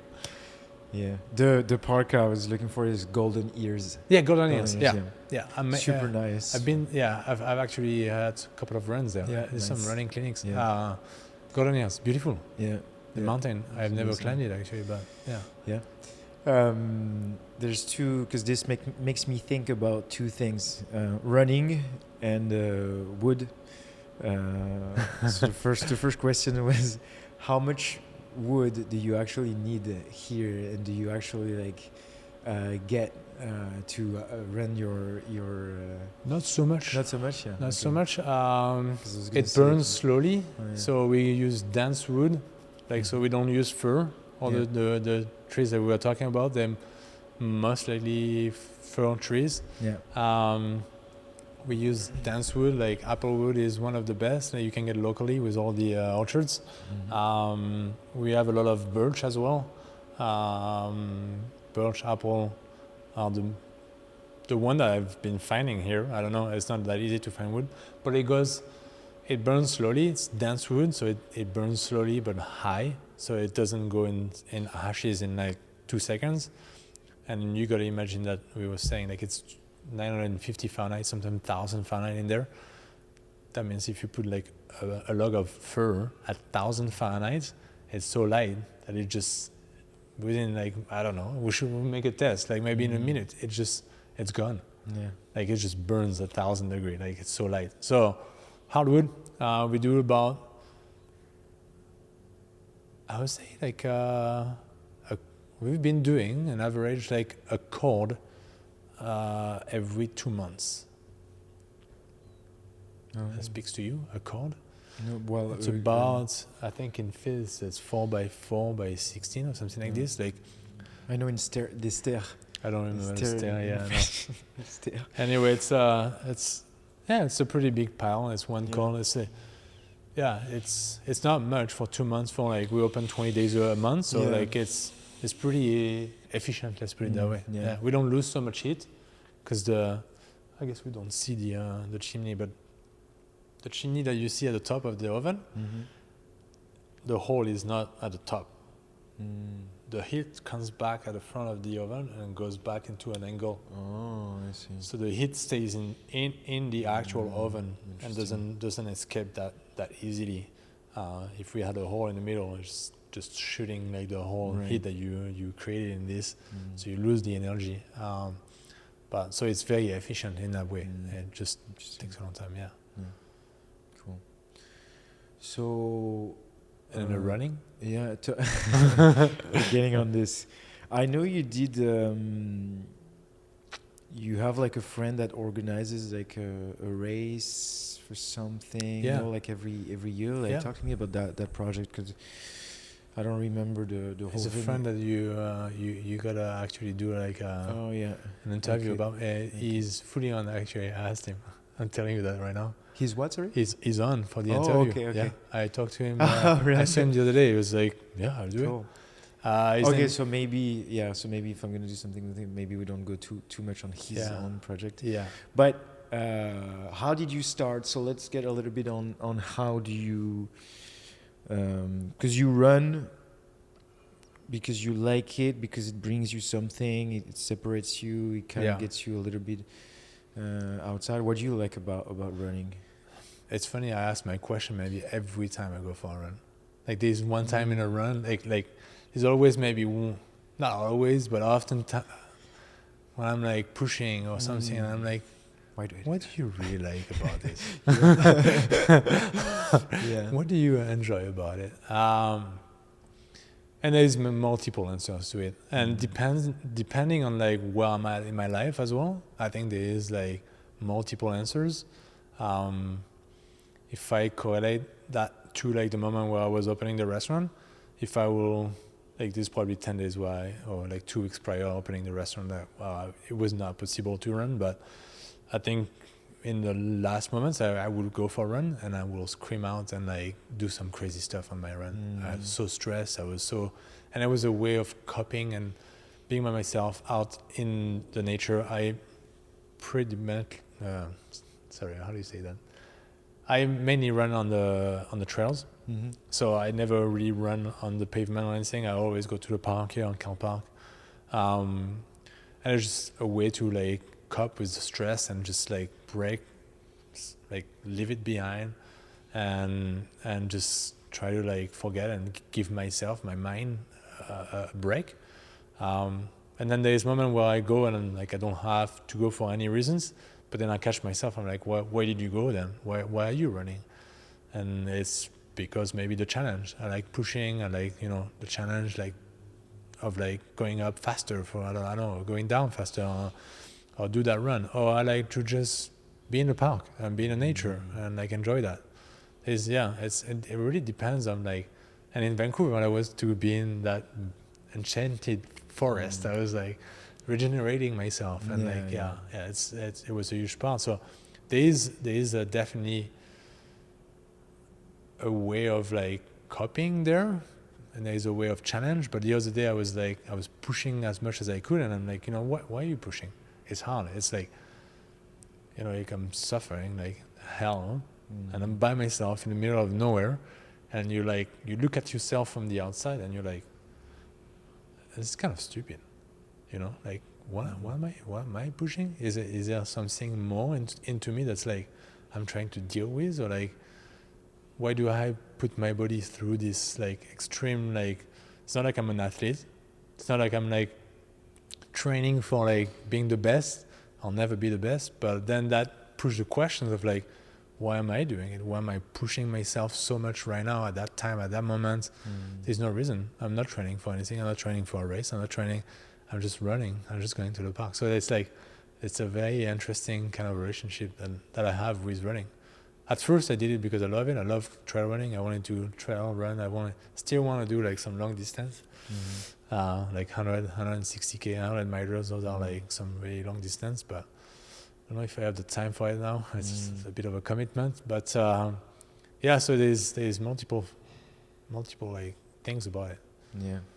Which is part of my life. I've now run, I think, just on a regular basis since I was a kid. I've played sport, like rugby and like soccer. But the running was like the consequences of the game. Yeah. It was not the actual like running motion or going for like a distance or whatever. But I started running in Vancouver like in 2000, maybe 7. I did a sun run. Was one of my first actual like race, like signing up for a race. I always loved it. I always like, even when I was like doing soccer and everything, I will go for a run, like training run. That's something that appealed to me. Not that good, you just like I just like the it's nice. And when I discovered the trail running in 2014, I think it was a revelation. I was like wanting to go trail run. I wanted to go, and not just trail run. I wanted to like run to the peaks. All the hikes that you can think about. Yeah. I just want to run them to this day. It gets me in trouble sometimes. Some people will recognize themselves. Like, I don't want to hike this. I don't like hiking. I don't like walking. Yeah. Well, it's not that I don't like it, but I don't enjoy it so much.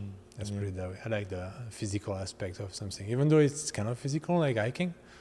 But I feel like that, and that's where the pushing kind of thing links. And I was like, why do I want to run and push it? That it challenges myself even more and try to do it. Yeah, it's very interesting. But that's where everything like really started to like. I love trail running, like going up, like thinking like I've done some super cool stuff. I'm not crazy like runner again like. Yeah. But I've done some amazing runs that are like amazing hikes in Alsan Crest Trail, to like just say one.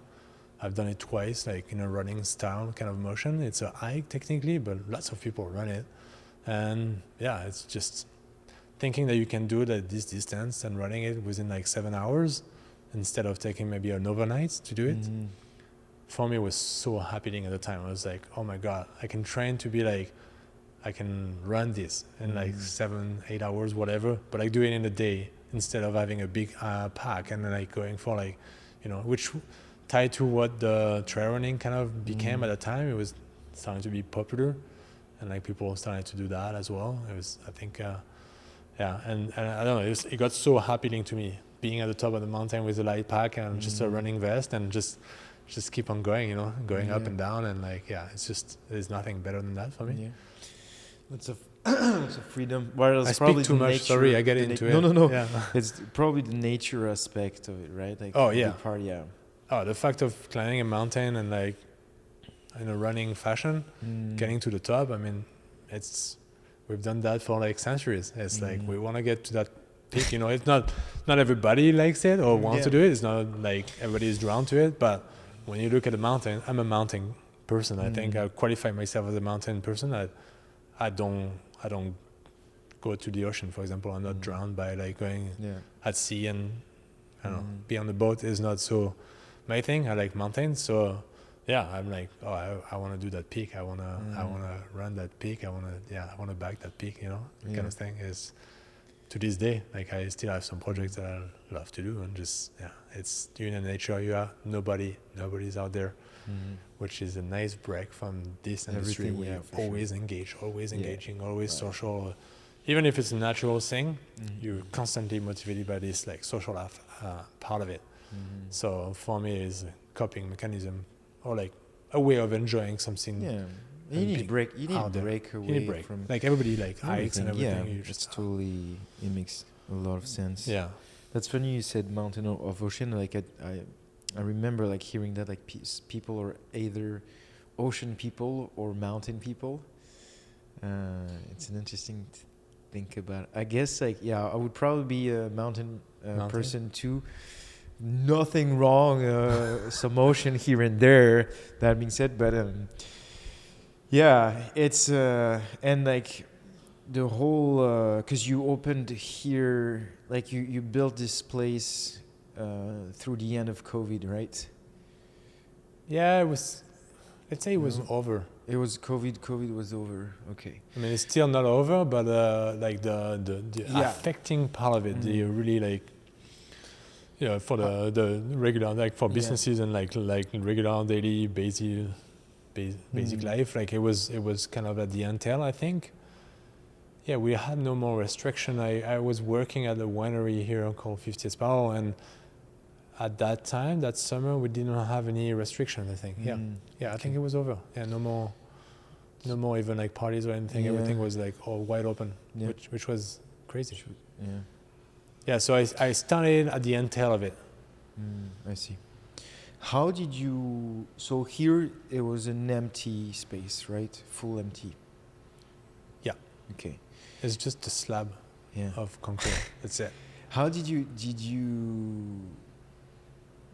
like visualize like the whole thing like that? Did you work with an architect? Like did you think about like the color green and gold? Like how did you kind of like envision all this? Yeah, so I at first when I came and visit that space, that was suggested by my lovely wife. She's like, she told me to come. Yeah, go for it.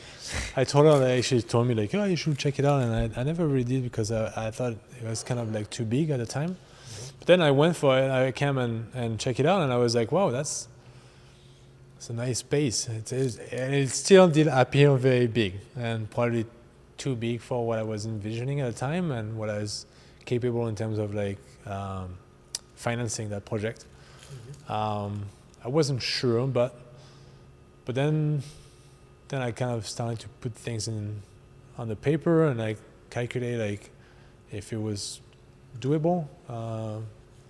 So and then from that point on. I already had like worked on like ideas, and I had been thinking about it for like 3 years at that time. Oh, wow. So talking about the dough that we never talked about, like I had already like dug into like some really like like hours of research, bought like that little uni pizza oven to make pizza at home, and like, you know, trying to replicate as much as like what it could be and where I was going, and really digging more about information about like the style, like Neapolitan style, like which was my favorite style it is to this day, obviously. So, and then thinking about like, okay, what style do I want? Like, how is it gonna be, and what's gonna be the dynamic of the room? So, and all that came together for me, like moving here and seeing the lake, Kalamaka Lake, which I came here for the first time in 2007, I think, and I was struck by that, like that color of the lake. I was like, this is unbelievable. I never thought I would see like something like this around here. And so that kind of like sparked the idea of the color, the green, because the green / blue / off, there is no real color for this lake. It's always changing, ever changing, right? Which is the beauty of it.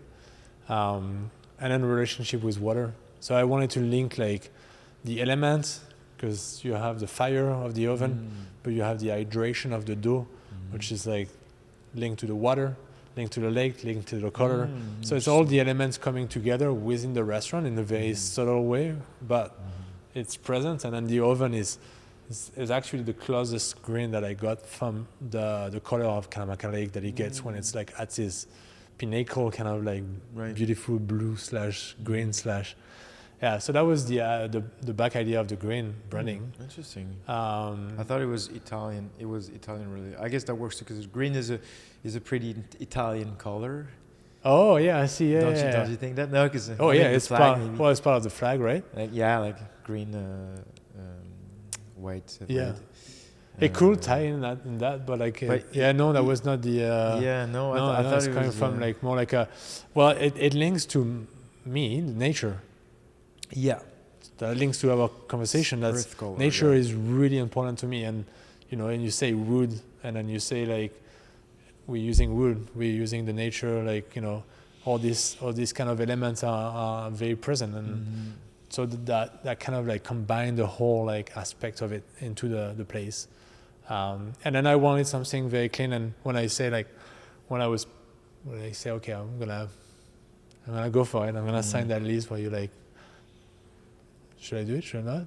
I was like, I think at that time I hadn't at the time yet. I think hire an architect or designer, but I was talking with an architect and then a contractor they were working together, and I had a kind of a good idea of what I wanted out of the space, and a vision and pictures that I already like, from restaurants, from places, like design. And so I had a bunch of like materials that I was thinking about.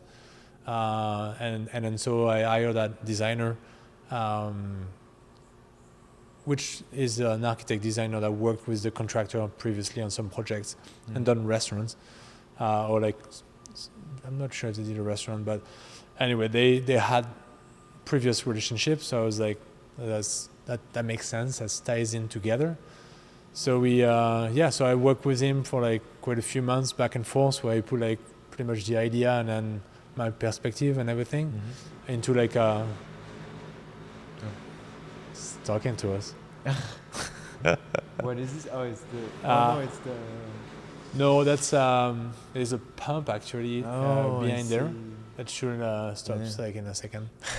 There's a pump that uses the water to be pumped up out. And then so we worked together, and then I designed the place pretty much. So the idea of the arches was like one of my ideas.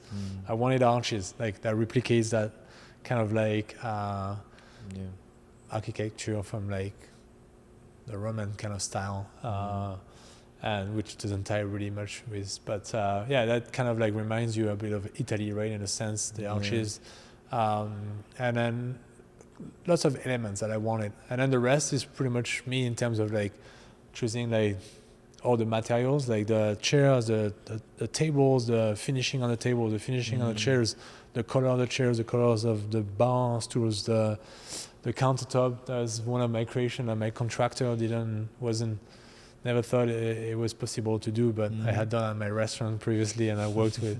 I asked like the designer of my previous restaurant. It was like, yeah, you can do it, and as well my ex-partner from the restaurant who was like a contractor is like, you can do it, Alex, and I have an amazing friend of mine that came up and we did it together, and like I love these counters. Yeah. So a lot of elements that were like me at the end that I just finally picked like and chosen, and a few details from my friends as well. They came and like added these little jars and everything. It's pretty cool. Yeah. I love it. Kind of reminds me of Gladiator. Yeah. Yeah, exactly. You know what I'm talking about. Yeah, no, Gladiator. Classic. Which was the exciting part of it, like developing that whole like vision of like, you know, like what do you want? How do you want it to be? Do you want it something a little classy, a little casual? Like, you know, this, you know, I wanted the oven to be the centerpiece of the room. That had to be like something, and it was designed to be always in sight in a room. And then, this long ramp, we didn't know what to do at the beginning, and it was kind of like became like, okay, we're gonna put a wall there, a suspended wall, and like as you come in, that was the designer idea, which was a great idea. The restaurant reveals to you as you like progressing into this like long entrance. And then the more you progress, the more you see. And the first thing you kind of see the room, of course, but you have the oven on site at first thing. Interesting. Yeah. So it's like that all like kind of like things. Experience as you get. Yeah, experience. I like that you don't like enter and there's everyone like seeing you, watching you. You enter somewhere, it's everyone. I know, yeah. Because you can enter and just like it's also I like that. Yeah. Yeah, I never thought of that. You in it without being in it. Yeah. That's cool. It's a more discreet and progressive entrance into the restaurant. No, I really like I really found that like this dark green, the wood, the golden, and the white, like everything blends really well together. It's thanks. No, it looks really approved. Good. It definitely looks really good. Yeah. Yeah, undeniable. I mean, it's not like, you know, there's a lot of me in it, in terms of that, but obviously like I got inspired by multiple places that I've checked out, and you know, like throughout my years, like always looking at like places and thinking and like, you know, but gold and green is type of like classical kind of like nice. Yeah. It goes together very well, and I'm very appealed to it. I think it's a little trendy now as well. Like it's funny, but it's probably I was influenced by it. You launched the trend. Yeah, I guess maybe not, but yeah, I love it. It's beautiful, right? No, like, it is. Yeah, no, it's really. I mean, I'm biased when you say it, but I'm biased. I'm saying this my place authentically, and not. It's not for the camera right now. Like legitimately, I find it like really, really, really well made. So it's gonna be almost a year now. Like what, 9 months? Yeah, like we're coming up 9 months. 9 months. The end of the month, 22nd of December. It's Christmas time, by the way. Oh yeah. Yeah. For who listens in the future, if they ever do, we have the Christmas tree and everything. Yeah, it's happy time. The little nuns, yeah. I was gonna ask, coming up on 9 months, like what's been. I have a double thing. What's been the most challenging so far for you? Getting into the first year of a big business like this, with the big investment, with all the investment, not necessarily money was, but the entire investment of you in the business. Yeah. And what's been the most exciting part? So like, because these two things need to balance themselves, right? Kind of. Well, it's through the struggle that you become like someone, right? Yes, like it's really important. It's hard to accept, but it's part of it, right? Mm-hmm. I'll start with the struggle, I guess. The most challenging thing. I gotta take a second to think about it. Mm-hmm. There's so many of them.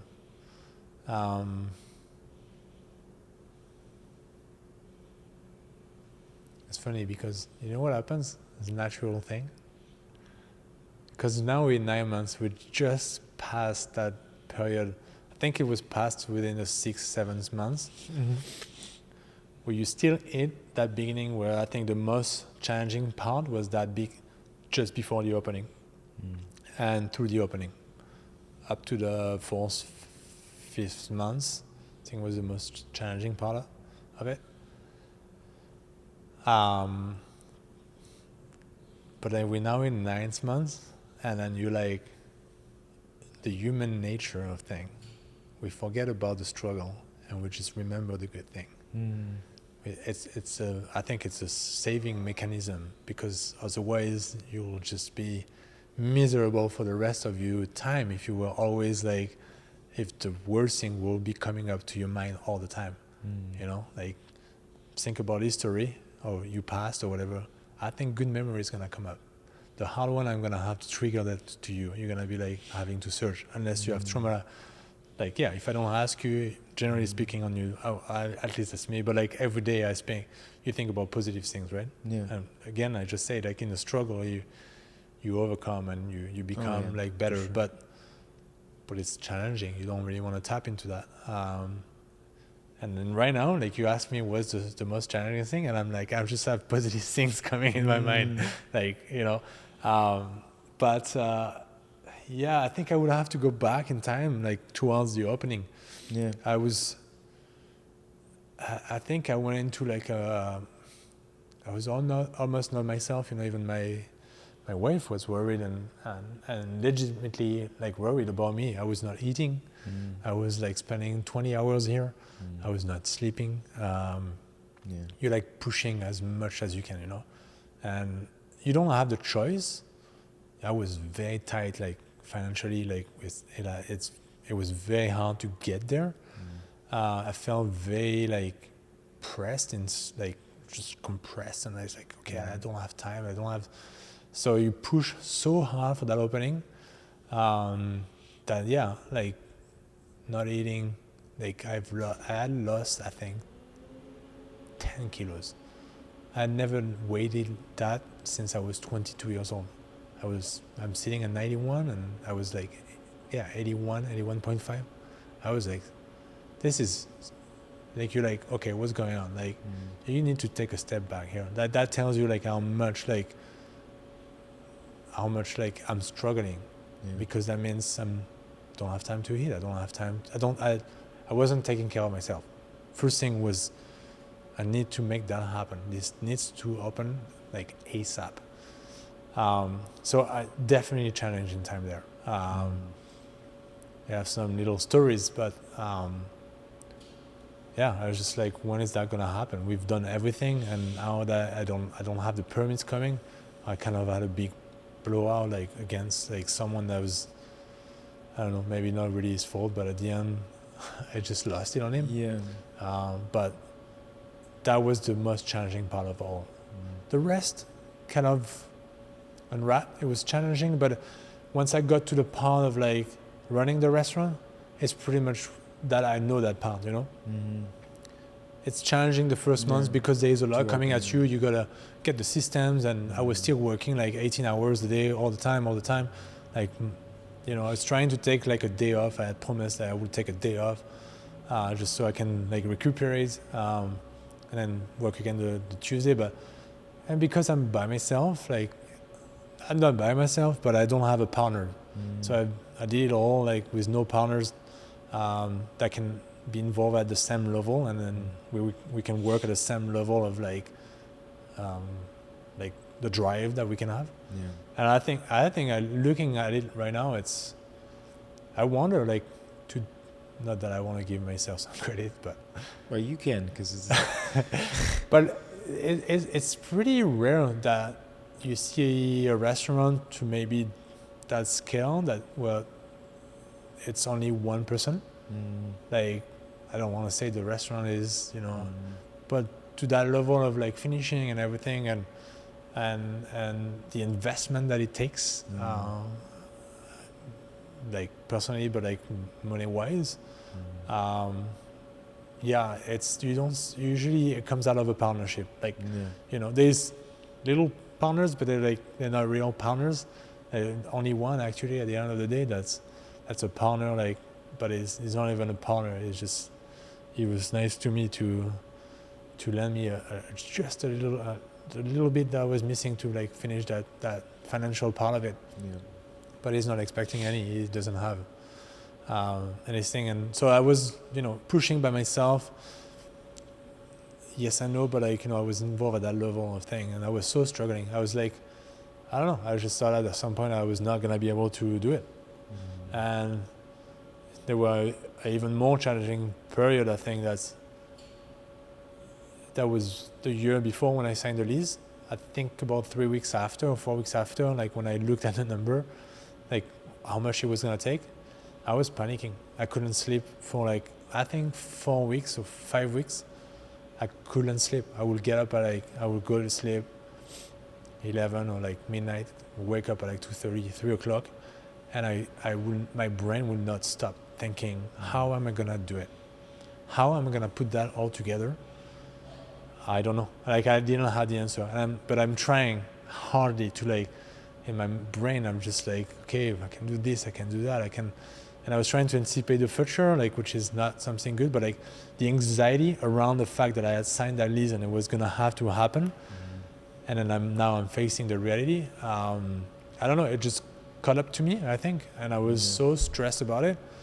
And yeah, the fact of losing your sleep over it, like for like 4 weeks straight, it was like I was just like panicking, and then I think I had a revelation of like, not a revelation, but I was like, hey, it's gonna work out. Like people say like, it'll all work out at the end. It's so like such a common saying, right? That you don't really grasp the reality of like the impact of it, or like how it can really like be true. Like, but anyway, I was like, yeah, it's gonna work out. Everything's gonna work out. And I really believe into that thing, I was like, it's gonna work out. And I believe that. And I kind of released me finally. And I got back to that like that level of stress before opening, where I was like, wow, am I gonna make it? Like, I'm back like financially super tight, and I'm on my kind of own, and I'm like, fuck, am I gonna make this happen?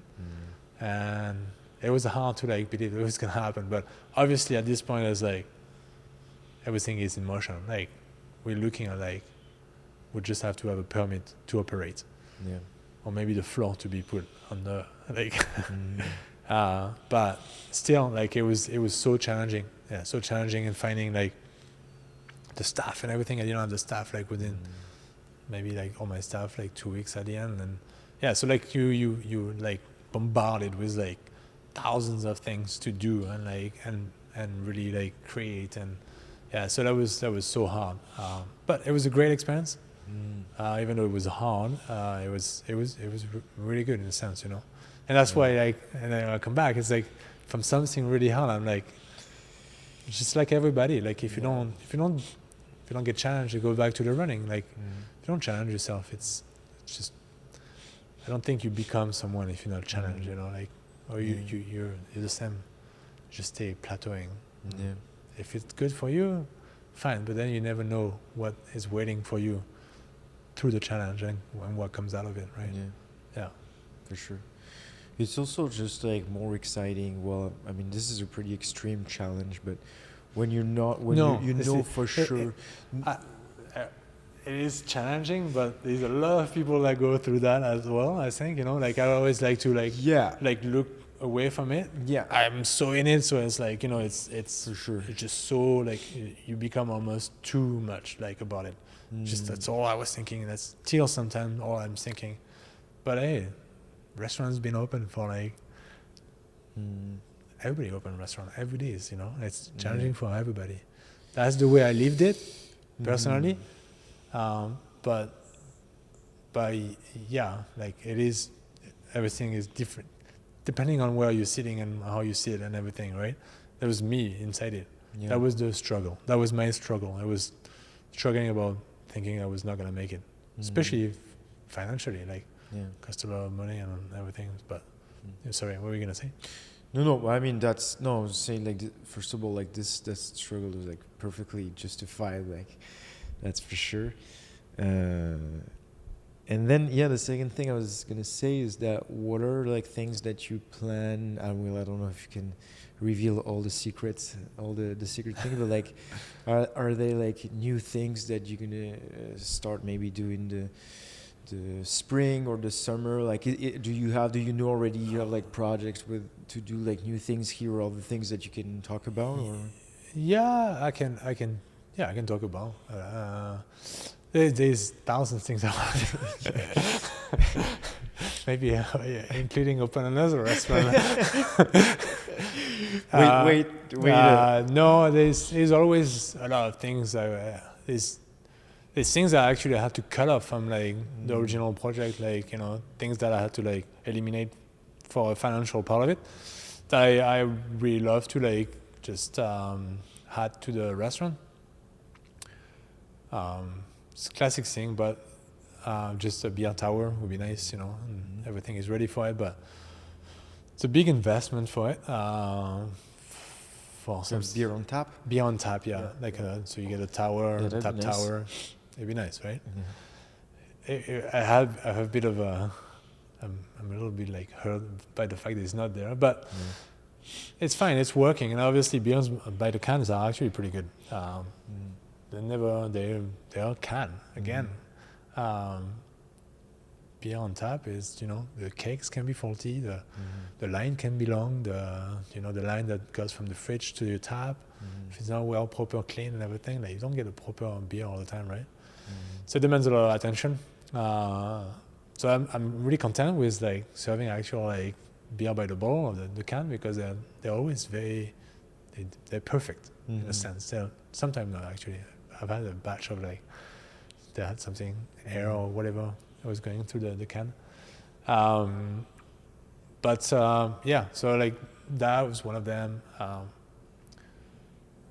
There's always improvements to do, like on the room. Like the acoustic is really an issue, and I knew from the beginning it was going to be an issue, but I couldn't financially address it again.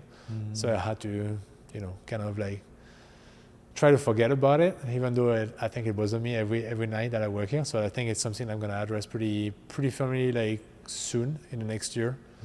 Maybe not in early, but like mid-year, like we'll probably wait, see if financially I can really do it. But I have the solution already of like sound panels that I'm gonna put it on the ceiling, and then like pretty large 4 feet round sound panels. And hopefully it will take away the echo that's like happening when it's like super loud or something. There's a lot of people here. Those are like the two kind of main components of like having things. There's design component that I want to do, but like I'm gonna hold off if maybe we do very well one day. That is to improve the actual experience for the customer, right? Because for me it's the noise is the atmosphere is huge, right? For me, it's like you come here, you gotta feel comfortable. It does feel comfortable. It's alive when it's like noisy, but I get that for some people it's kind of annoying. And the third thing to say is the lunch. We'll probably open for lunch, and that would be already a major thing. Probably in the spring. Coming up the spring, we'll see where we're sitting after the winter, like in like around February, and then from there on we'll kind of like start to have that conversation with the kitchen and see where the kitchen is at as well, like the staff and the capacity of hiring and everything. But we can do it. I think it's doable. There's no reason. We actually did one lunch. You came for the lunch.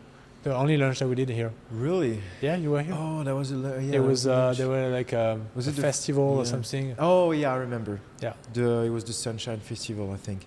That's right. In June. And I opened for it. It was great. It was good. Yeah. So those are like the evolution of the restaurant. So that I'm foreseeing for like the future. For now, it's passing Christmas and like Christmas parties and everything. We were so fortunate. We had like people like reach out for like Christmas parties, and for me it means a lot. Like people are like they want to be in here and they want to celebrate their time with their staff in this room. It's like it's a huge compliment for me. Yeah. So I'm like, we're gonna do that, go through that, and then see where we are in a new year. I guess you say in January. What is your most sold pizza? I don't know if you know your most popular one. Do you know or no? I think I looked the other day. I don't. The spicy Italian sausage. Oh, okay. I'll have to try I this. think prosciutto and then Margherita as well are like definitely up there. Yeah. Pesto pistachio. I think those are forms that are like, and pesto pistachio is not a surprise because I think, there's more places that do it. I think I've seen it more and more and more. Oh, bless you. I'm gonna have some more of your wine. I'm good. You good? Yeah. I'm not. It's too good. It's a good one. Especially now that it warmed up, you can get all the flavor of it. You know, Oh, yeah. because it's cold, like it just numbs the full profile. Mm-hmm. Then we're getting the full. It's been open as well. The full The experience. full experience, yeah.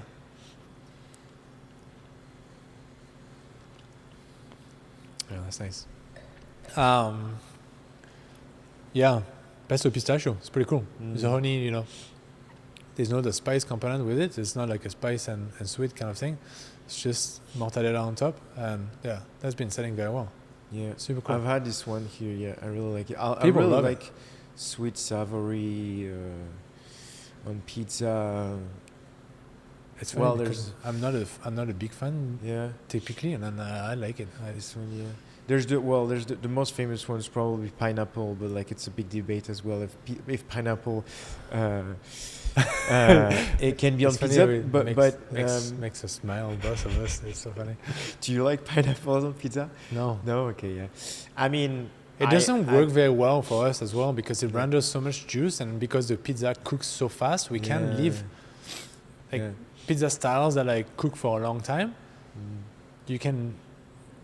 It evaporates the juice and it's just drying on that pizza, which is okay.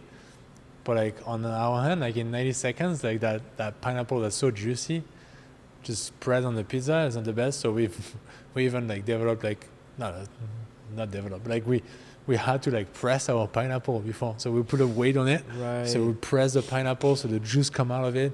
So that because we did the pineapple, we did it. We don't have it on the menu now. Yeah. We had it for the summer. But it's funny because people don't complain. Like they don't, or not complain, or not mention it. Yeah. Nobody has like. I have to say thanks to Vernon because, I'm usually maybe we're too new for that, but like and we didn't leave it enough so that people like comes back for it. Yeah. But I took it off the menu like now almost 2 months ago, and we haven't had a single person that was like, oh no, you don't have the pineapple. Oh, I mean like I don't. Yeah, not so much maybe. Yeah. We still have the pepperoni. I guess it's because it's a specific style of pizza. If you want like a Hawaiian pizza, you can go somewhere else getting it. Absolutely. But it's. Yeah. Yeah. But I understand. But it was good that you tried. Even though you don't like it personally, you I understand. don't like it personally, but it's funny. I don't have that hate. I'm not so tight. I'm not from Naples. I don't have that like tightness about it. Yeah. I'm not like like your gonna grandfather say something. was Yeah. just on French culture. and that's probably why more open. let's evolve. Let's be open. Like, Yeah, for sure. I'm in Canada. That's why everything is possible. Like let's be that way. So that's why I don't. It doesn't make me scream. In a sense. I'm happy that people enjoy it. At the end. Like if it's what you like, and then we can make it, well, great. Because at the end of the day, you're happy, and that's what I do this work for. Like if people are happy, that's the nature of the job. I want to see someone say like, I loved it, thank you. Like just that for me, I'm winning.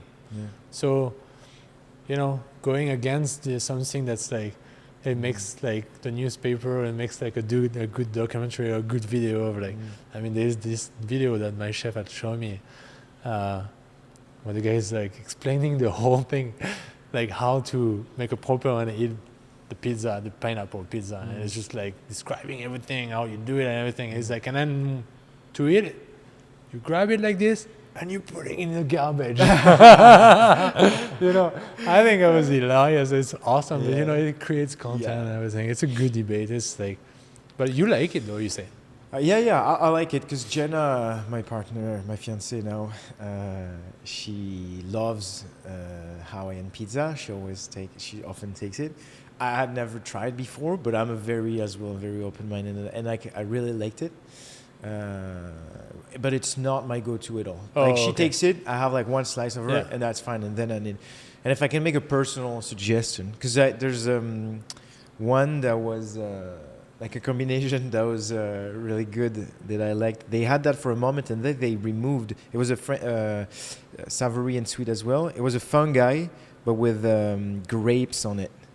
It was amazing. It was at a Pixelar Orox. Pixelar, yeah.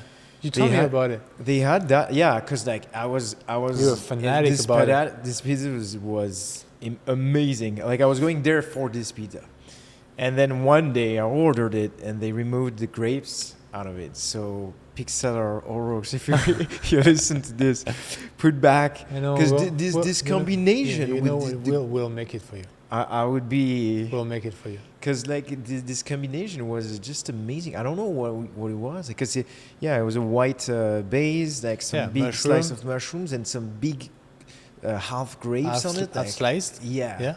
Just like cut in half, like. Yeah, it's amazing. It's crazy. Let's do it. No, it sounds great. Yeah, okay. Let's shake hands on it. Sounds I'm gonna make a bad thing. It sounds great. Oh my god. Dark grapes. Dark ones. Oh, dark ones. Yeah, that's perfect. I mean, I was gonna say we'll do it in a season. Well, we can blast a special. We can do anything. This is the fun of the pizza. Yeah, right. Yeah. Once you've got your dough recipe died out and then you systems in place, the toppings, it just never stop. It's the beauty of the pizza. It's like you can create anything and be so creative with it in many ways. That's what I love about it. It's amazing because you can have anything, pretty much anything, and there is no limit to it. Why put a limit to it? Put a pineapple on it. Yeah, no, it's amazing. It's probably one of my favorite personal things. What I really like about pizza is like how simple but effective it is. And because it's like the dough, but how the more a dish is simple, the more important the products are, right? Like if you want it to stand out, and there's dough, a little bit of tomato, some great cheese, and that's amazing. Like I really like the simplicity of making it, but the complexity, then the art is then in the product and in the way of doing it. Yeah. And the fact that it's like a shareable thing. I'm a fan of pizza for sure. I mean, it goes back to one of your questions, like why did you do pizza? Because everybody loves it. Who doesn't like pizza? There's not that many. There is, yeah. Really? There's not that many people that really don't like pizza. Yeah. There's some that are not crazy about it, but there's a lot of people as well that I've been getting quite a few people that never had this style, and they're like, I'm not being on pizza. Yours is amazing, and you're like, those are like, for me, it's the biggest compliments you can get. Now you've shifted something in that person, like in a culinary kind of like aspect of it, something that was like, oh, I really didn't care about pizza, or it was okay, or to like, okay, I'm coming back for you pizza. Yeah. And it's not essentially just mine, but probably more that style of pizza. And you're like, that's amazing. I open up a door for someone, it's not nothing crazy, but it's something else. And like, it's that aspect of it is pretty cool. But there is people that are not crazy about pizza. Really? I grew up eating a pizza a week. I don't know. It's the thing is also pizza. It's a very with a lot of there's way more here, like chains of pizza, like stuff like Domino's and Pizza Hut and all that type of stuff. That's not going to be they're not going to be using the most noble ingredients and things like this. It's more like the fast food pizza aspect that is more common. I feel like that the finer dining pizza thing. So it's like as if someone has never tried that kind of style, it's like you eat you always eat like McDonald's burgers, and then one day you actually buy like super good ingredient and you make a homemade burger.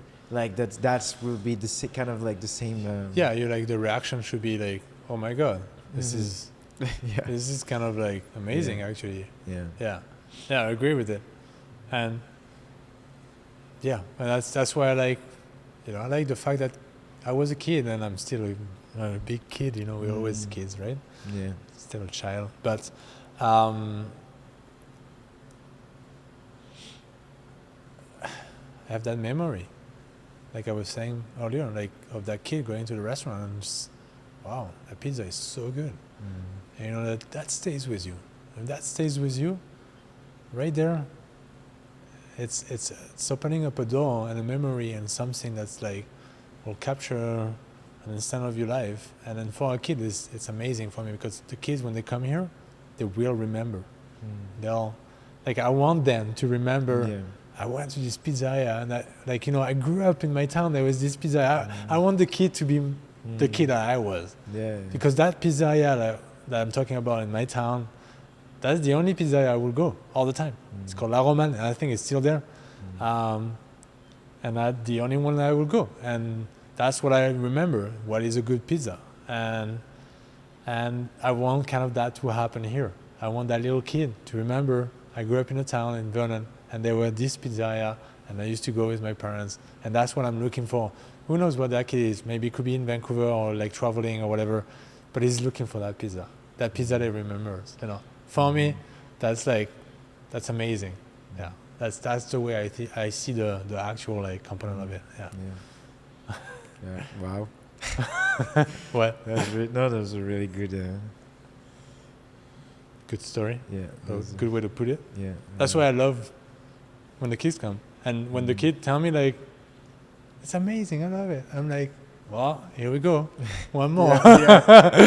You'll remember. Like, it's true that through taste, we were put back to super early memories. Like, taste is something that can, it's like in, not a long time ago, we watched the Pixar Ratatouille. Yeah. And there's a Pixar that I really like. And there's this scene at the end where the critic that everybody fears and stuff like that, he tries the Ratatouille, and as soon as he touches, he's like plunged back into when he's like 12 years old trying the thing. And then, taste is a really... it triggers marks people probably back to what your grandfather was saying, that like a good day was having a good meal with good people, because these are like you have a good dinner with like good people. Like these are great memories that you'll some memories remember. And and that's why I like this industry, because it's. We're here in a good times, right? People come here, they celebrate birthdays, they celebrate like anything. And you're like, you're part of this experience, and you make them having a great time, and you're lucky to be in that moment with them and like helping them to have and create memories in this space, and like really embracing the whole thing. And we're very privileged to be part of it at the end of the day, because we're here in a good moment, right? I have the opposite way at home. Well, my wife is on the other spectrum of the scenario, where when she works for BC Transplant, and she does like all the I know what she does.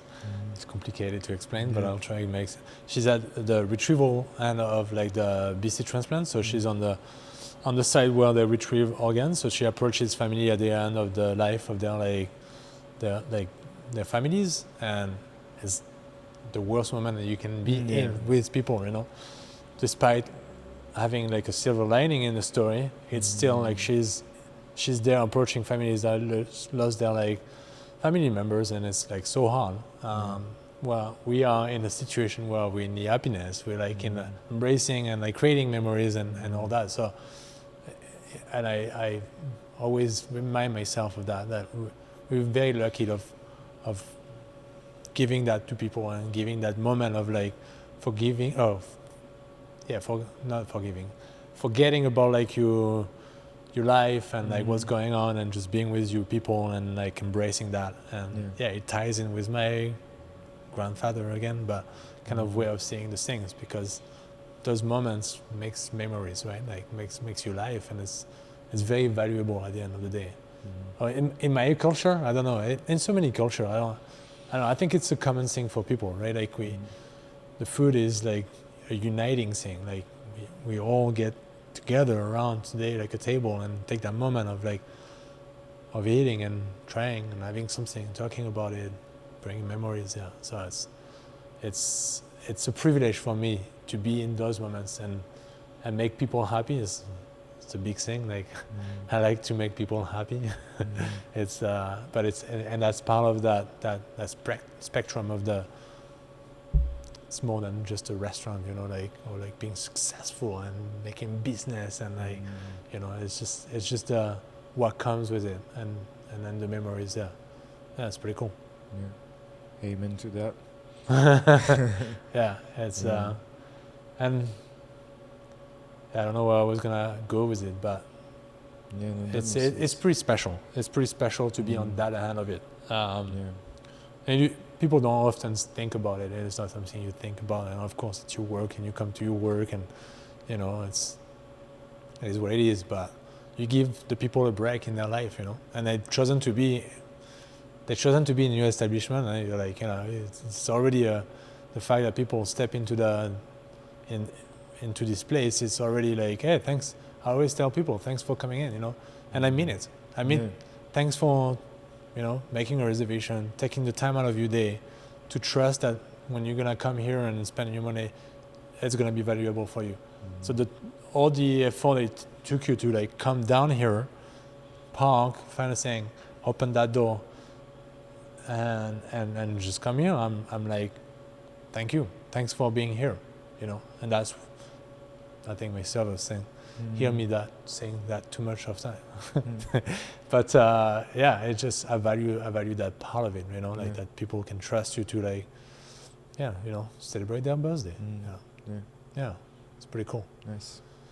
Despite the struggle that comes with it. It's part of the. It's part of the satisfaction. It's part of the whole thing, right? Yeah. No, so I hold in hand, and then that's the best part of it. I never answer to your question. What was the satisfaction? But I guess you said you probably what you were saying, like the gratitude of being part of like the best part of someone's day, and like having people feeling that they trust the thing. But maybe that's something else that you have in mind. No, those are like the biggest part. Like that's why I do this work at the end of the day. You know, like it's the love, it's the passion. I'm not in it for like, you know, like the business part of it. Like I want to be successful. I want to like be the best, or I want to be this, or I want to be that. Like it's more about the core value that comes around it, and like the, you know, what you deliver at the end of the day, and try to deliver something good. You know, that's you know, that's part of it. But like, that's what matters to me. It's the moment like that people can have here. And then you know, that room, that being there for them, like it's that's prevail everything. That's why I love every time. That's why I did that. That's why I didn't go for another career. I was like, no, because I do love it. I capitalize on like 20 years of experience as well, or 15 years, and you know, you're like, okay, what do I do? But like, do you want to give up 10, 15 years of experience of doing something and starting from scratch when you pretty much think that there is a niche or something to do? Yeah, it was like, it's kind of a tough one there. I always wanted to open a restaurant on my own. Let's be honest. Like when I started that industry, like I think I can look at my journal and see like some ideas of like restaurants and things and what to do and like how to do it and everything is, since I'm 20, since I started, I was like already taking notes. So it's probably something I was nurtured for a long time, Yeah. And like when I was a partner, I was like, yeah, that's cool, but it was just a silent. Didn't feel like a real partner engaging, and like I was making some decisions, but like not really at the end of the day. Well, here it's like, okay, this is mine. This is 100% me and like what I did. So there's more satisfaction coming out of that, and see what I was capable of for so many years. Anyway, I'm talking too much. No, but yeah, these are great.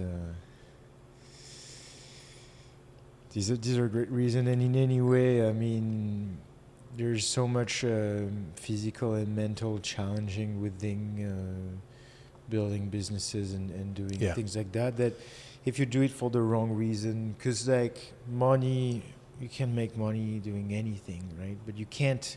But not anything is gonna make you be happy. Waking up most of the time. If you're going against you. It's being able to connect with something that you love, like it's so important. But the only thing that came out of like this is like it's like the support that I got from like oftentimes like people say like it's not obviously just me that built this place, like even though I'm the only owner and like kind of like create everything, but like obviously the contractor, the designer, the architect, the plumber, all the people that work on that space, and then the people that help me, and like my friends were like amazing. The friends from the industry from Vancouver, I came for a week. Like I have a friend that was on the phone, Vincent. He was here for a week. Were like helping me to open this restaurant. Like, well, I didn't have the capacity of like doing everything, and that that was amazing to see that. And then the friends as well that I made it here within no time of being here, that are still like some of my best friends here, helped me on that business. Well, I think most of the time I was telling them like, what am I doing? Like tell them, don't do that. Just I tell people just don't open a restaurant. And they help me, like that's for me, like I can't thank them enough. Then the support of my wife was like, seeing me through like the last period of it before the opening, and seeing your husband, and like in that stage, I think it was very scary for her. But like she supported me, and still to this day, like financially, and like on the moral side of it, like not more, but like emotionally, physically, like I was just like, it was so tough, right? Like, and that I can't be thankful enough for that, like it's just amazing to see people believing into you, and like just like kind of like naturally come and help you and support you and be like, no, it's gonna work, that is pretty unique to have, and I had a hard time to take it, because I almost thought at the time that I didn't deserve that.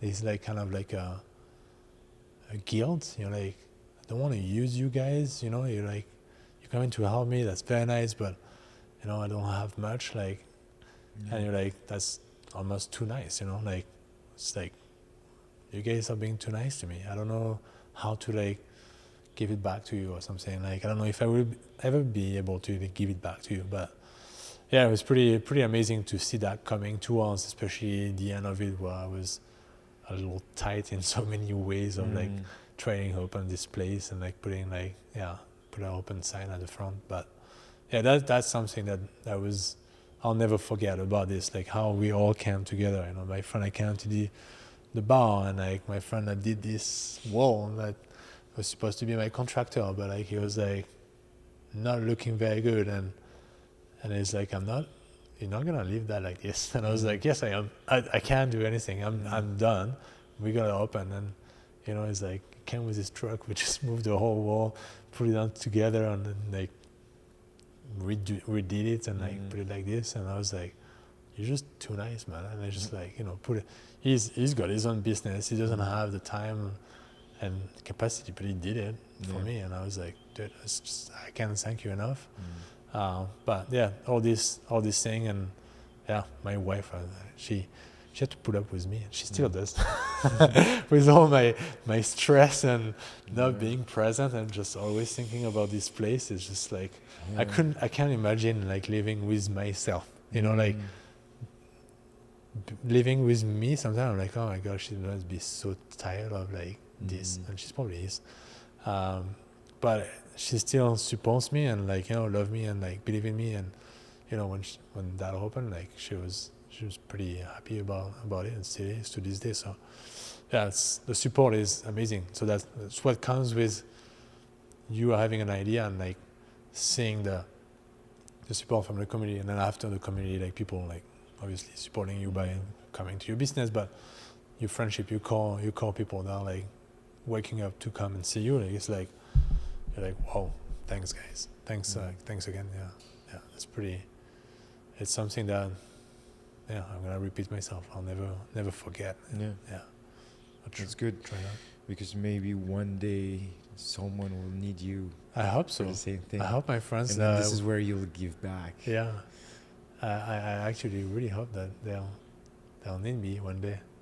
Yeah, you know, open something or whatever. Like because it's super cool at the end. You know, like to see that the process and like see people. I have some friends that open their restaurant as well, and it's just pretty cool. Like to see the progress and like how they do, and then.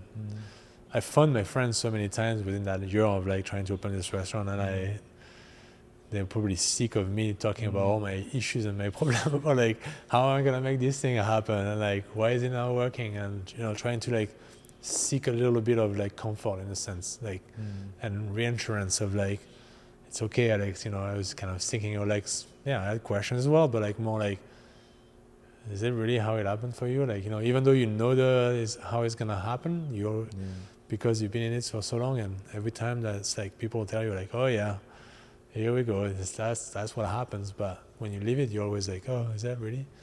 But yeah, they were always there for me, like to kind of relay on that level and everything. And eventually one day they'll do the same on their own, and maybe here bring everybody. Yeah. No, that's pretty much it. Yeah. Cool. Thanks a lot for the pizza. Oh yeah, my pleasure. No, it was cool. It was fun good. to. I'm just gonna make another one before I leave, so I leave with one. Yeah, of course. We can do a little workshop actually. A pineapple one. A pineapple. No, there's no more pineapple in this place actually. You'll have to go to the grocery. No, Thanks for doing this. I mean, I don't get to express myself. It's a little bit much about myself, I think, but it's an interesting experience. It's funny. I forgot about the camera. Oh yeah. I never thought about it. Then at some point it creates a bubble, and then you don't. Yeah, I'd be curious to. I don't think I can listen to myself. I never listen to it. Oh my god, it's the most It's just embarrassing. too long. It's just too long, and you can. Yeah, you overthink everything because like you're like fuck, like I don't even speak properly. But you can. But it's just too long. I never. You know the never story really, as well and everything. You lived it, but yeah, it's a very interesting. Thanks for opening the door for this. Because I've always, it's funny. I was always intrigued by the.